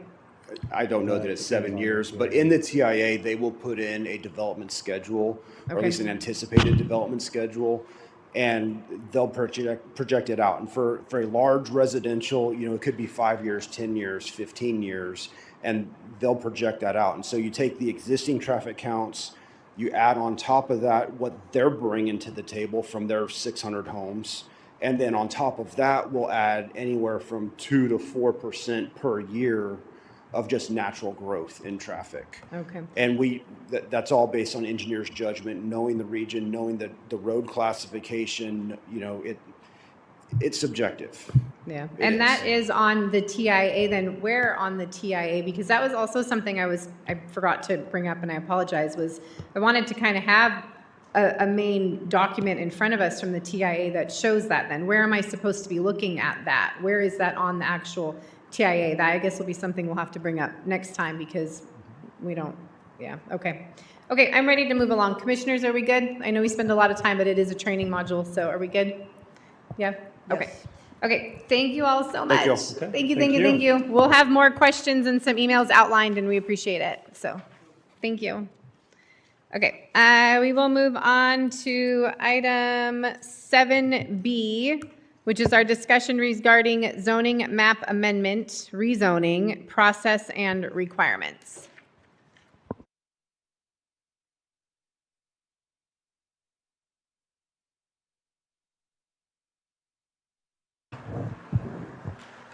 Good evening, Commission. So this is on the zoning map amendment process. Just kind of giving you a little bit of a training before you hear your next zoning map amendment case, so that you know what the process is and what it is that you're considering. Just kind of starting out, the zoning map amendment process, the conditional use permit process follows this same process with very small changes. Those changes are to the criteria and the ability to add conditions. So with a zoning map amendment, you cannot add conditions to it. So as part of the discussion, staff also is going to request some discussion and consideration and direction from you. We want to know if Planning Commission wants staff to do an analysis of the criteria.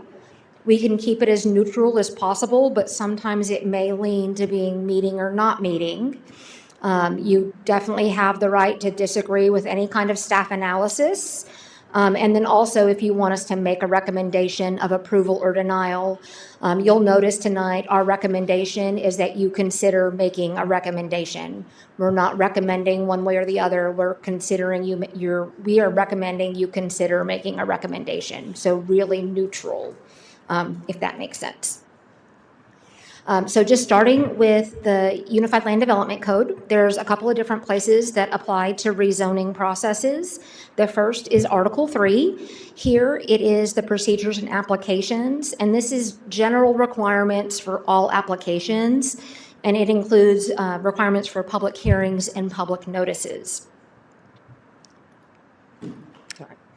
The second place that you have requirements for zoning map amendments is in Article 4. This is where it talks about the consistency with the comprehensive plan. It references the role of Planning Commission, the role of City Council, and the role of city staff. And then the third place is Section 4.3, which is specific to the zoning map amendment process. Here it contains that specific process, including any kind of additional application requirements, staff review, guidance for the Planning and Zoning Commission recommendations, and criteria approval. And so in accordance with these 3 sections of the Unified Development Code, the zoning map amendment follows this process, beginning with submittal, going through the notice period, the public hearing and recommendation, the city council public hearing and action, and then concluding with the post-decision requirements. So starting with the submittal, Article 3 gives us those procedures and applications, and then we have everything is applied for through the MGO system, and they go through that and submit an application. Once an application is deemed sufficient for technical review, it moves on into a project in MGO, and this means that we've received the information and the documents necessary. At this point, staff can now begin reviewing it. At this point, we generate the staff report, we generate the maps. We've been instructed by city administration to include different things in the staff report, what the request is, what their proposed use is, the comprehensive plan, the land uses, an aerial photo of the site. We've made some enhancements to that in, adding some descriptions and background, including the maps, including the purpose statements out of the ordinance, trying to just give you all of the information necessary to make the decision. One thing that I did not put in here, but there's a section where it talks about what the notice requirements are. If there's a link, for example, to local government code, that is clickable. You can click it and go directly to local government code. We do not have that ability currently in the UDC, but we will with the new update. And so when that happens, we will make those clickable. The UDC goes on to just saying what's required for the public notices. So there is a discrepancy between 3.3 for the general requirements and the 4.3.1 for zoning map amendments. And so there's another section of the code, 1.7, that states that the most restrictive or the higher standard is what governs it. So in the staff report, it tells you there's this discrepancy. It tells you that the more restrictive is governing, and then it tells you what that more restrictive is. So you can see it's 15 days here, 15 days, 11 days. We went with the 15 because it's more restrictive. When GIS makes the maps, they also provide us, the property owners, within 200 feet of the site. We do the postcards to those surrounding property owners, and then the legal ad to the paper. And then we are going to start including on the staff reports how many notices we're sending, as well as if we've gotten any returned at the time that we post the packet, which is like the Monday, like a week and a half before this meeting. But we will give you updates at the meeting as well. So there are actually also additional requirements that are done by local government code, one of which is to post it on the website. We did make a couple of changes just last week. We separated so that there is now a new page that's completed public hearings. So instead of having a big list of the past year of public hearings, there's now a separate page for completed. We separated them now by meeting type, so Planning Commission, and then below that City Council, and then below that Board of Adjustment. We did, anytime there's a link here, change in zoning map amendment, that's going to link over to a page that's specific to that type of application to give you a little bit of background. And then on the completed public hearings page, that is now getting updated with a status. So this particular case that y'all heard back in June of 25, you recommended approval back then.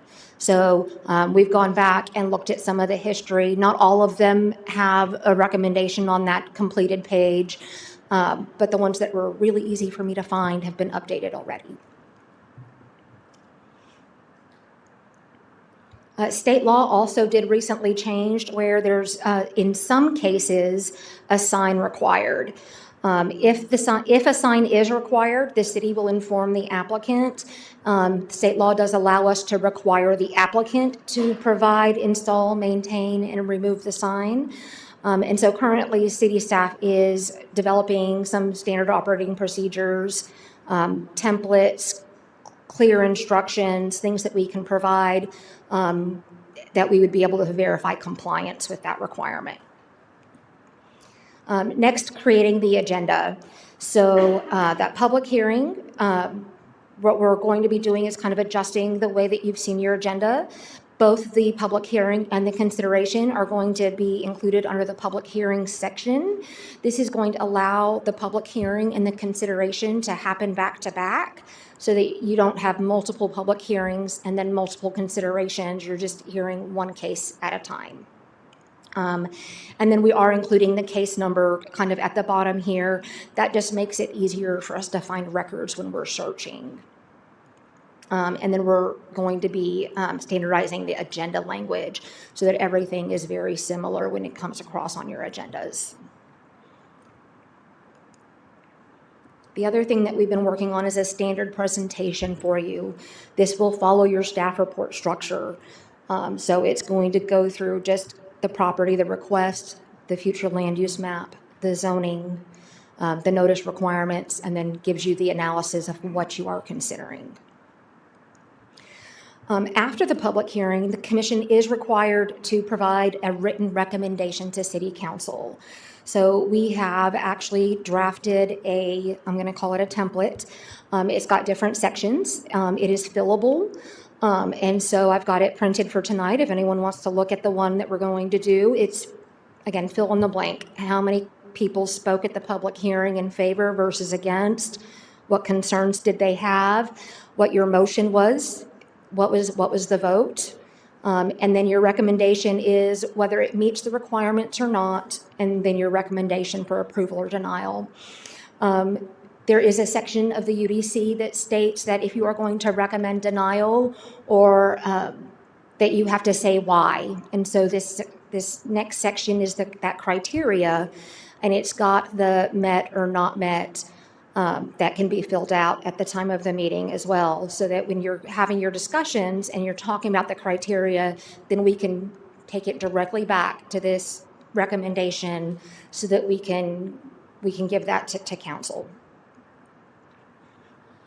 The last thing that's actually required is after you hear it, after you do your recommendation, after city council has their public hearing, after city council makes their decision, there's a post decision that's required. And so we're required to give this within 10 days following the final action. And if it's denied, it has to include the reasons as well. So it looks very similar to your the P&Z recommendation. How many citizens spoke at the public hearing, what concerns they had, what their vote was. The other thing that in the post decision is if it is denied, it has to include this reapplication procedures. So gives the applicant all of the information about what happened, what the result was, and what next steps are available to them.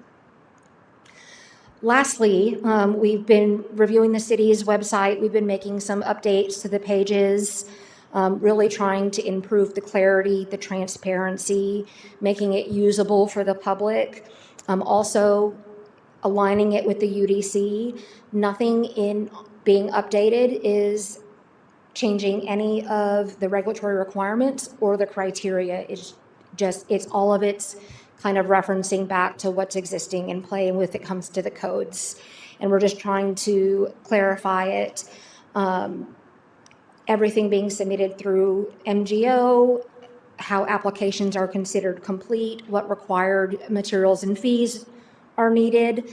There's additional links, and really just trying to give applicants everything that they need to be able to submit applications. So that is what we have for the zoning map amendment and that process and the requirements. I'll entertain any questions that you may have, and then if you want to talk about what requirements you want of staff for the staff report. Okay, I feel like that was a lot. Mr. Sharp, we'll start on this end again. Do you have any questions, comments for? No questions. Not at this time. I just have one on the templates, and you weren't here at the time, but so it says approve or deny, and then it says comments. I'm sorry, approve or oppose, and then it says comments.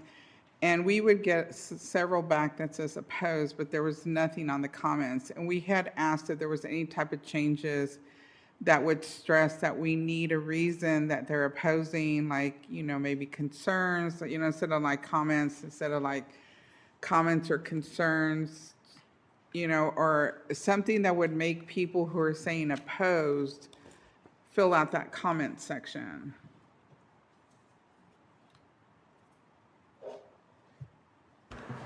So I have a clarification question for you. So for example, I think what you're referring to is on this, when citizens comment back, Yes, they're yes. just putting favor or oppose and not Yes. putting comments. Well, That's- yeah, and so when we're trying to decide if there's a reason, like is there a concern for the safety of the citizens, it's saying opposed, but it's not giving us a reason. So we were trying to figure out if there was a way that we could switch that a little bit so that if they're opposing it or even in favor of it, they're giving us a reason so that it helps us make a better decision. So I would say when sending to the public, that's not necessarily something that we can require. I will add that when it comes to, for example, the next case that you're going to hear, we received a lot of feedback from them. Okay, that'd be good. And a lot of it came in this morning. And the ones that I was able to respond to, sometimes they called and they were like, did you get that? And I was like, well, yeah, but it says that you oppose it, but it says that you also don't want multifamily. So which is it?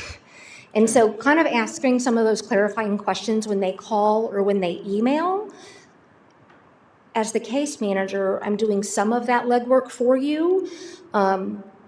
You'll see tonight, like people who emailed me, I was able to get a lot of their addresses so that I could show you where these comments were coming from. I was able to get some of that additional information from people, but I can't really require that they give it to me, right? Second part of that question was, I think the other part of what you were asking is on the commission recommendation. There's not a spot for us to put commission expressed comments of XYZ. So maybe adding something to that recommendation versus just the check boxes of met or not met. Yes, that would be great. I'll make that note. Thank you. Could we put on that, oh my gosh, like contact information, like if they want to fill out, do you want to be reached for additional, not on this one, the last one, the template for the public postcard. notice? Yeah, so for the public notice, how Ms. Garcia is saying like, we can't require them to say why, right? I get it. They have room for comments, so sometimes they do put why. And you're saying if they're emailed to you, then you kind of know you have contact information or a way to reach them. Otherwise, everything's done through snail mail. Is there a way to put on that template, like if you would like to be reached for, I guess comment? Yeah, can you put like? We could look at we could phone or relook at email? the template. I haven't made any changes to this template. This is what you have been using. Because sometimes it is nice as a commissioner to reach out. Like, I've knocked on doors and talked to people before that had, come or Yeah. whatever, asked for something. But yeah, I think that might help a little bit. We just could on look that at maybe template. adding a spot for people to put their phone number or email Yeah. if 'Cause they you know want how, like, staff when to you take a contact. survey through Walmart or HEB, they're like, if you want to be contacted, please leave your email. And it's like, yes, Right. I do. Like, yeah, okay. Okay. Well, and the other thing that we're looking at is like that public hearing site, right? So trying to drive people to that so they can see what's going on. Obviously, a lot of people who sent us feedback didn't show up at the meeting tonight, right? And so maybe they felt like by sending that to me, they didn't need to show up to have their Yeah, voice that's heard. exactly how it usually Right? happens. Yeah. And so it is important to get a lot of that feedback, doing a little bit of that as staff, but I got here today and they sent stuff to Valerie that I didn't see until 5:30, 6 o'clock. And so that stuff, Yeah. I've got it written down to tell you about it, but it's not even in the presentation. Gotcha. So, Okay. We were on, I'm sorry, Ms. Fishback. No Yes, I comments, thank interjected. No questions, thanks. I have nothing. Nothing where we've gotten so far. Okay. Okay.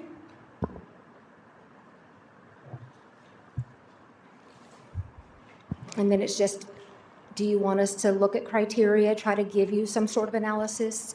I feel Do you like want it's us just to- a lot to digest, and we just got done digesting a big training on Yeah. the TIA. So honestly, I'm feeling a little bit like we don't want to neglect the opportunity, but I'm not sure right now. I would is say, the think exact about time. it, let us know. This next case was treated as though we gave you background, we gave you information, we did not address the criteria, and we did not give you a recommendation.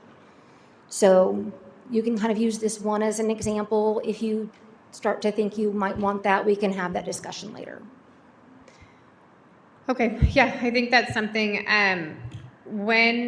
so this is just the discussion regarding the process and requirements. What is the next step? When do we need to have, because like I said, I'm still digesting a lot right now. If there's more that we think of tomorrow or the next day, when do we need to have information back to staff?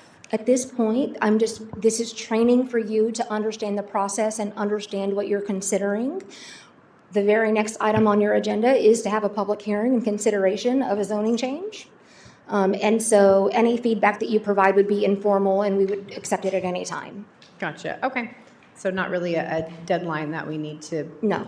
okay, We'll continue operating the way that we are currently. okay. Perfect, we appreciate that. And all of your efforts and the extra details really mean a lot, and I can tell that that was a lot of thought went into that, so we appreciate that. We're always looking for more organization and more, visual friendly, we appreciate it very much, so, Thank okay. you. Okay, all right. So, wait, where are we at? 8A. Okay, so, item 8A is to conduct a public hearing regarding a zoning map amendment from the planned unit development, which is commonly known as a PUD, a PUD, with an underlying multifamily, which is MF2 designation, to planned unit development, PUD, with an underlying low-medium density, single-family residential SF3 or medium-density residential SF4 designation on approximately 7.8 acre portion of an 8.35 acre tract of land generally located southwest of FM 78 TX and Deer Meadow and legally described as ABS 210 Sir Geronimo Liel, 8.349 acres, AKA Venado Crossing, PZ 2026-1-RZ Venado Crossing rezoning. Good evening, Commission. So what's before you is the public hearing for Venado Crossing from multifamily to either SF3 or SF4. That is one thing that you'll need to discuss in your recommendation on which one you are putting a recommendation for. So the property is 7.8 of an 8.35 acre tract. And City Council directed us to do a city-initiated zone change to better regulate the development. The comprehensive plan, the future land use map, shows it as compact residential. And then the zoning is planned unit development with an underlying multifamily too.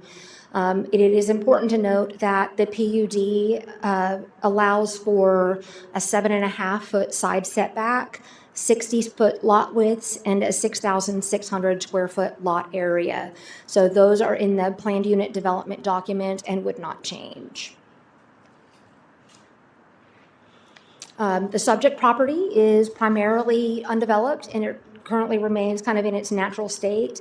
There is a portion on the south here where there is the Hirsch Trail cul-de-sac. That is a temporary turnaround that was constructed with part of Unit 3. This is where you get some of the changes going. So we sent 63 notices to the property owners within 200 feet. So we received 4 return notices in favor. The dark green stars are the ones that had the postcards that were sent back. One of those was returned without a location, and so there is not a star for one of those. Before this meeting, but when I created this document, we had 5 additional emails in favor of the request, and so those are shown by the light green stars. And as I said, because I got those in email, I was able to reply, get addresses, so I could show those to you tonight. So in addition, the city secretary office received 4 additional emails. None of them had addresses. They included 5 different citizen responses. All of them were in favor of the request. Now, 4 out of 9 of the citizen comments that I received before this meeting, they are in favor of the request, but they request single family 3 or the lowest density. They don't want SF4 to be considered. I just have to say, I love that whole map thing. Thank you. Yeah, so you can see who it is that's responding to us. Yes. And it does, I'm like, it takes a little bit of legwork. You know, if I get the postcard actually physically, I've got the address and I can just flip it over and look at it. But when they email, I don't have that information. So I hope that helps. But then only 4 of them did give me feedback. So about half of them are actually writing something in, saying that they do not want the multifamily. 4 of them say we want the single family 3, not the single family 4. So that concludes staff's presentation for the public hearing portion.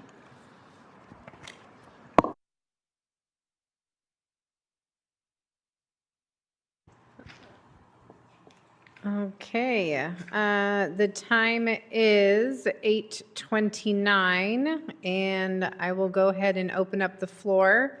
You don't have to have signed in. I know we have a few people here. If you're here to speak, you just come up to the podium and state your name for Ms. Val, our city secretary. So if anyone is here, the time is 8:29. I will open for item 8A.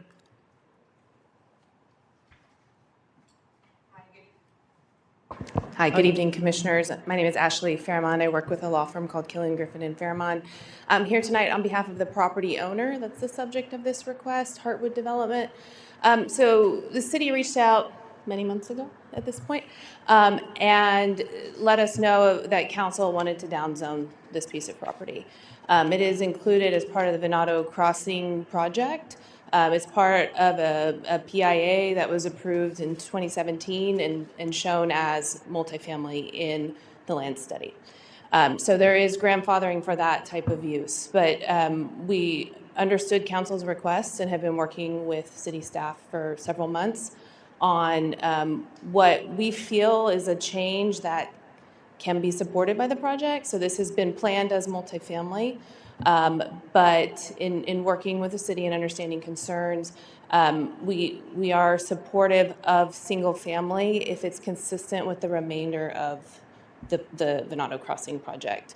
So as was mentioned in staff's report, those are the lots that are 6,600 square feet with the 60-foot width and the 7.5-foot side setbacks. We think that's consistent with the remainder of the project and are supportive of that zoning change moving forward. So happy to answer any questions if there are any. Thank you.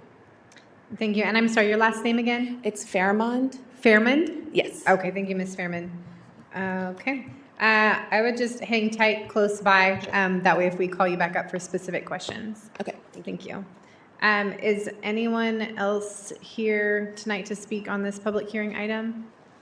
No? Okay. I will go ahead and close the public hearing at 8:31. Oops, we'll get that later. Sorry, give me 1 second to get my notes here. 8:31. Okay. Next, we will move on to item 8B, which, what? It's still under the public hearing though.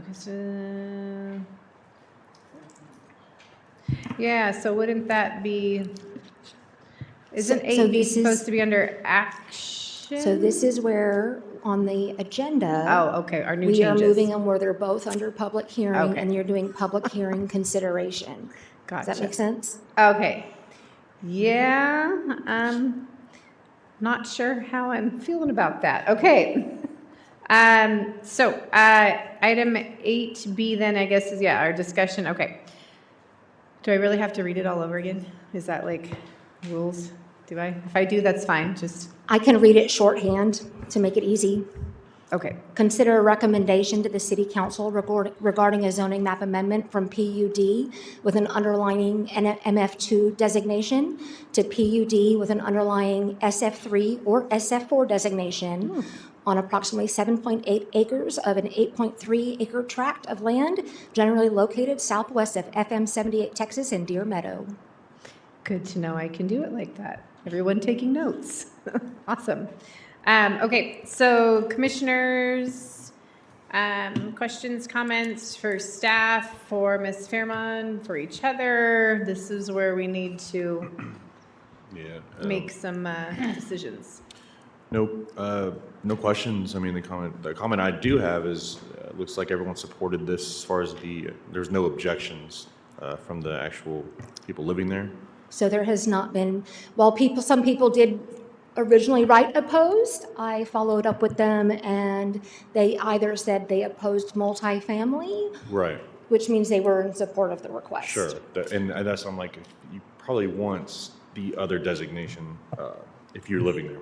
So no comments, no questions. Yeah, and then just so that you know, the criteria is on your screen for you that you need to consider for the zoning map amendment.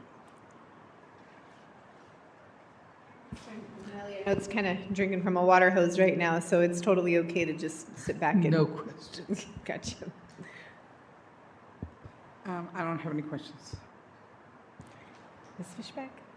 I don't have any questions either. Thank you.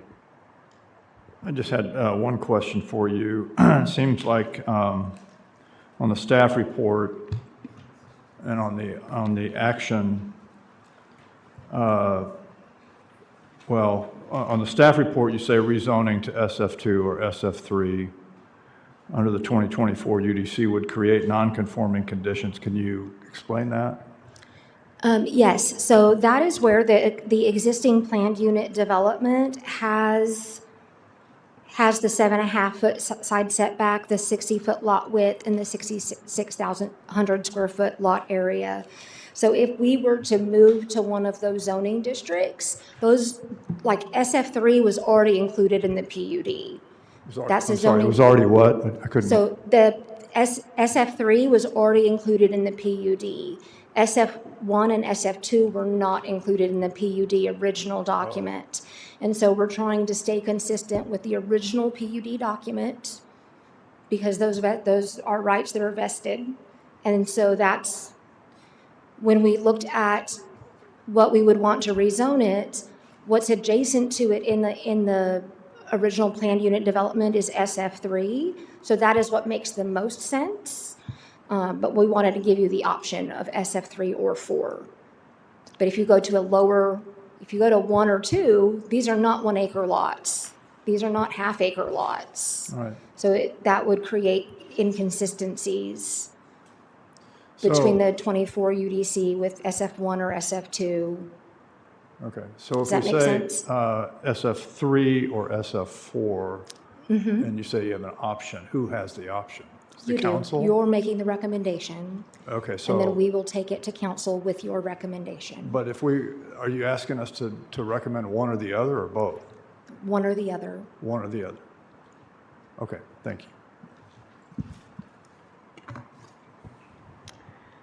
Ms. Hubbard? Sorry, my brain's a little saturated right now.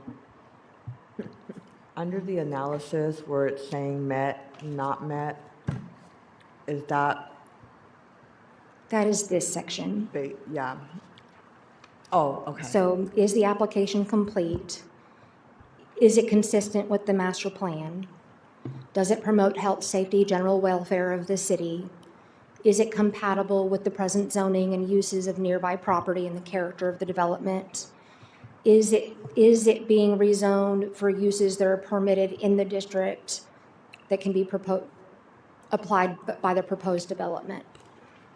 Those are the criteria for a zoning change. Okay, thank you.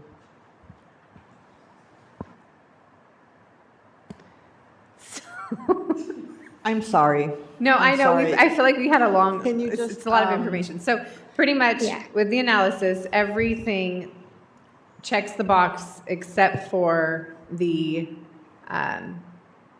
master plan or The the mas- flow? It's- Master plan. It's so the only, we're changing, so in the planned unit development ordinance, when it got adopted, part of it was, I'm gonna call it a general plan, because what it did was it outlined this area was gonna be MF2, this area was gonna be SF3. And what we're doing is this one portion that was slated for MF2, we're asking for it to be changed either SF3 or SF4.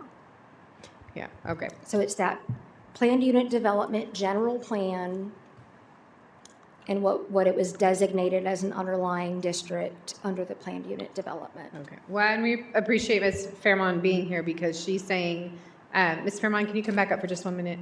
So you're saying that your clients are okay with the proposed city council request? That was the final answer, right?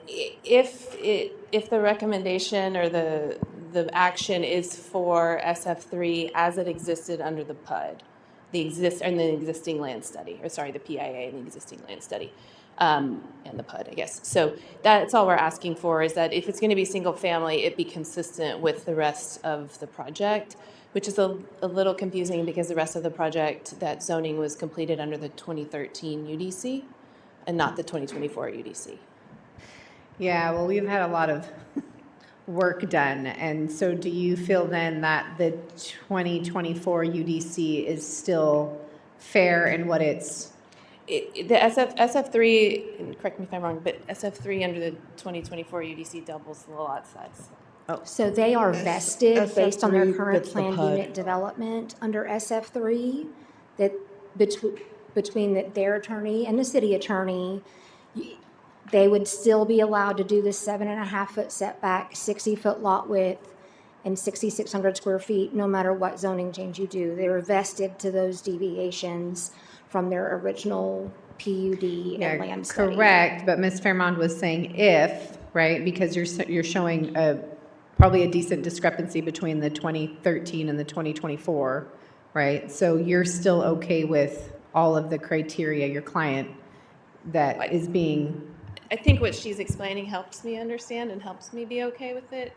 Okay. With those standards that are shown up there. Okay. Yes. Okay. Okay. So commissioners, we have the community that did speak out. I know it's not, even, maybe, was it 1%, 10%? But that's okay. And we have the applicant representation here. So I'm okay with the request, and it's nice to see that the city's council and staff and the developers and the owners and everybody seem to have been able to come together on this. So I don't want to make anything more. Messy. Yeah. Yep, of course. So you made a comment that it did not comply with the comprehensive plan, or somebody made that comment? Yeah, that's what I was trying to clarify. That's the criteria. Something didn't The comply. criteria is, was the application complete? Is it consistent with the comprehensive plan? Does it promote health, safety, general welfare, safe, orderly development?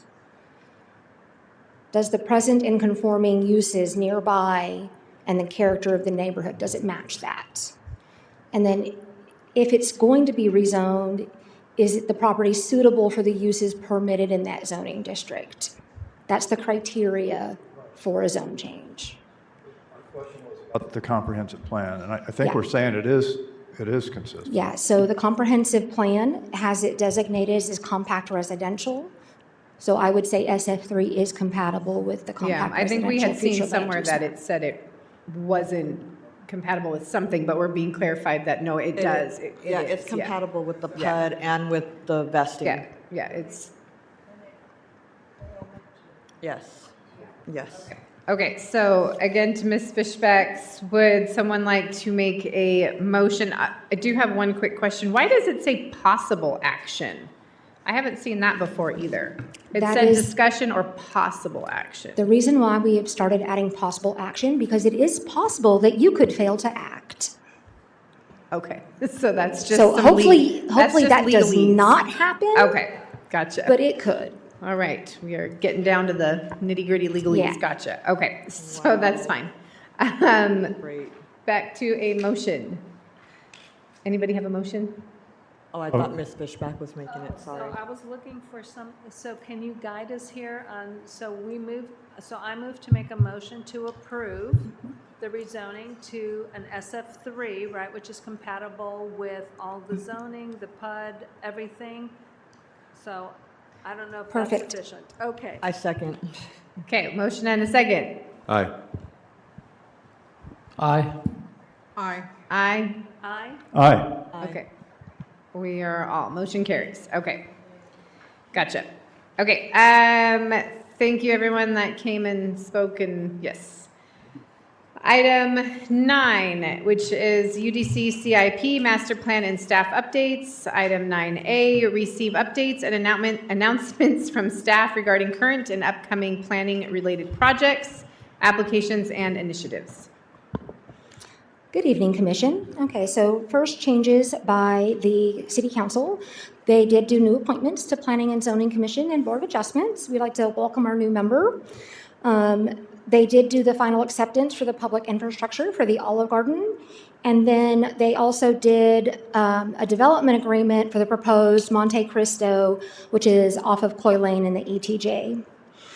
Typically something that you don't hear about, but Board of Adjustments, they did deny the variance for the Walmart. That was to allow a chain link fence to screen their mechanical equipment in place of a masonry screening. And then lastly, the Board of Adjustments did establish a regular meeting date for the third Wednesday of each month at 6:30, and that will be a standing meeting unless they don't have any items, so that we can maybe consistently have meetings with them. That concludes what staff has today. Questions? Okay, I think I spaced out for a minute there, I'm not gonna lie. Okay, so I think we're good, right? Yeah, okay, I'm sorry. I feel like we really just got a lot of information tonight that we haven't had, and so I apologize. I'm still marinating on so much. Okay, so 9A though, so are we, I guess I have to go back, are we getting rid of, there's just. The EDC updates? The EDC is, Any of that, there was like 3 pages usually, like is so the that? EDC, the City Management Office did not approve for April or May. They'll likely combine it with June, and there has not been an update in a couple of months from them. Okay, so that's why. So there is nothing included because we don't have anything. Okay, but that is not leaving with some of this new format or, No, you know. that is not okay, leaving, we that- just don't have it. Where? Okay. Okay, yeah, because this one, I don't see it in the packet we were emailed, Don't see the, 9A. well, because technically there isn't, that's what There's they're no saying. documents. Yeah, nothing was approved. Oh, There isn't okay. anything. I just wanted to make sure that, because Got it. we're not getting rid of it, it's just there really wasn't anything to include. Yeah, there just We has will not see it. been an update in a couple Gotcha, of months okay. from them. Okay, we appreciate that. Item 10 is items for future agendas. 10A, discussion and possible action, consider a future planning and zoning, okay, hold on. Consider a future planning and zoning commission workshop regarding policy direction on the reinstatement of SF5 and SF6 and the planned unit developments, the PUD zoning districts, and their applicability to existing and future development. So for this item, yep, go ahead. Yeah, so we've received instruction from both administration and legal that we need to get direction from Planning and Zoning Commission and ultimately direction from City Council prior to proposing a solution. So staff is preparing options for you to consider. By all means, they're not all-inclusive. If you can come up with something else, we welcome it. But we need to have the discussion on how we're going to address the gap in our code. Yeah, that's something that yeah.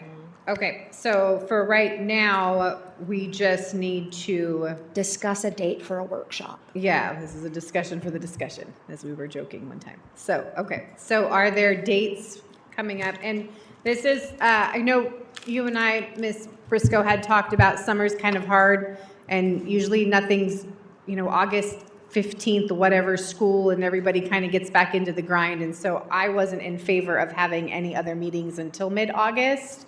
I don't know what the rest of everybody's plans are, but I have like trips and things and stuff. And so I just don't want to personally do anything until after August. And Ms. Briscoe said that was okay. Yeah, and we could also add it to just the next agenda. And so it could be part of your regular meeting if you decide that that's In what you want August. to do in August. Yeah, so I guess what I'm saying is I'm voting that I don't want to do any secondary workshops. I either want it to be on our meeting in August, or if we're going to do another date, be after August. I second that. I agree. Okay, Second, I third that. okay, so let's try for the meeting in August then, if we can do that. I don't have my calendar. August 8th, 10th is probably somewhere in there. So that would be our meeting August 12th. Yes. So, okay, August 12th, perfect. Okay, are we good for that then? Yep, okay, August 12th, we will incorporate it there. Item 10B is items of commissioner interest. I appreciate that. Thank you very much for adding that in there. I kind of think that's where some of the stuff we talked about during TIA training, that we know there's about 30 days that we need to put together any requests, like Ms. Garcia was talking about, that we could take to the planning department to go to council because, say, the budget's coming up and we want just some of that. So I feel like that's what I have. PIAs being in the packet as a resource. We understand that, we're not decision makers on that, but we always need tools in the toolbox. And I think that was kind of all I had. Commissioners, anything else? Yeah, I had a comment. While I appreciate the TIA training, I just recommend, what if we just do that at the end? What if because I feel like our brain power was gone with the actual agenda item we needed to discuss. So if we would have pushed that TIA like at the end, any other trainings like that, kind of after major discussion items, that's all I want to say. Okay, you would prefer to put some of the training towards the end instead of in the front. It's probably a little bit easier too for like the public hearing people that had to sit through and listen through all of that. Yeah. Am I still able to move agenda items around? I can't remember what that new policy directive was. Am I, Val? Yeah, okay, because at one point I thought about doing that because I kind of felt bad, but then I was like, well, I don't want to stop the momentum either. I think that's I would also say good let's- for the people who come, for those specific agenda items to take those Yeah, first. so, okay, so that's a good thing there. So we will put that on there. If we can make a note to put, Ms. Grieve, my recommendation is just let's discuss it before the meeting, because like we needed the zoning map amendment training first, but not the TIA one. So we can always rearrange the agenda at the meeting if we need to. Let's just have a conversation before the meeting if we need to do it. perfect, okay. Commissioners, anything else for item 10B? No? I have one. Yes. On June 25th, the city of Cibolo posted on their website, a regional partners meet to discuss flood mitigation, which I thought was really great. And in the picture, I saw city staff and city council, but I did not see anyone representing P&Z. Can you kind of explain that? I kind of feel like we should have been there. Somebody from P&Z should have been there, but if you feel like we shouldn't have been, I just kind of... I did not set up that meeting. That was set up through the CMO's office, I believe at the request of the mayor. So it included like school district, Guadalupe County, TxDOT. So people that they felt could come together to try to see if they could find solutions for some of the issues that are going on in the area. So I can't attest to you to why you weren't invited. I don't know if that was Okay. the mayor's request or city We manager's can decision. email the mayor. I will put that down to say that we would like to be involved in some, or at least have the option I know some of us work schedules, all of that, et cetera, but if there's an option, then we would just like to be able to participate, because that probably was a really good one we could have been at. So awesome, I hear you. Okay, Yeah, and I don't know that they would probably ask for the whole commission to be there, because just like all of council wasn't there, it was, I think, only 2 of them. So maybe the chair, if they're available, or something of that nature. okay, all right. Anything else, anything else? No? Okay, I would like to make a motion to adjourn the meeting, and the time is 8:52. Can I I get a second second? it. Aye. Aye. It's okay, Jack, we can take Jack. Okay, roll call. Aye. Aye. Aye. Aye. Aye. Okay, thank you, meeting adjourned. Thank you, everyone, that was a good one. Good thing you were here, you learned a lot tonight, didn't you? Oh, yeah, I learned a lot. It's very helpful.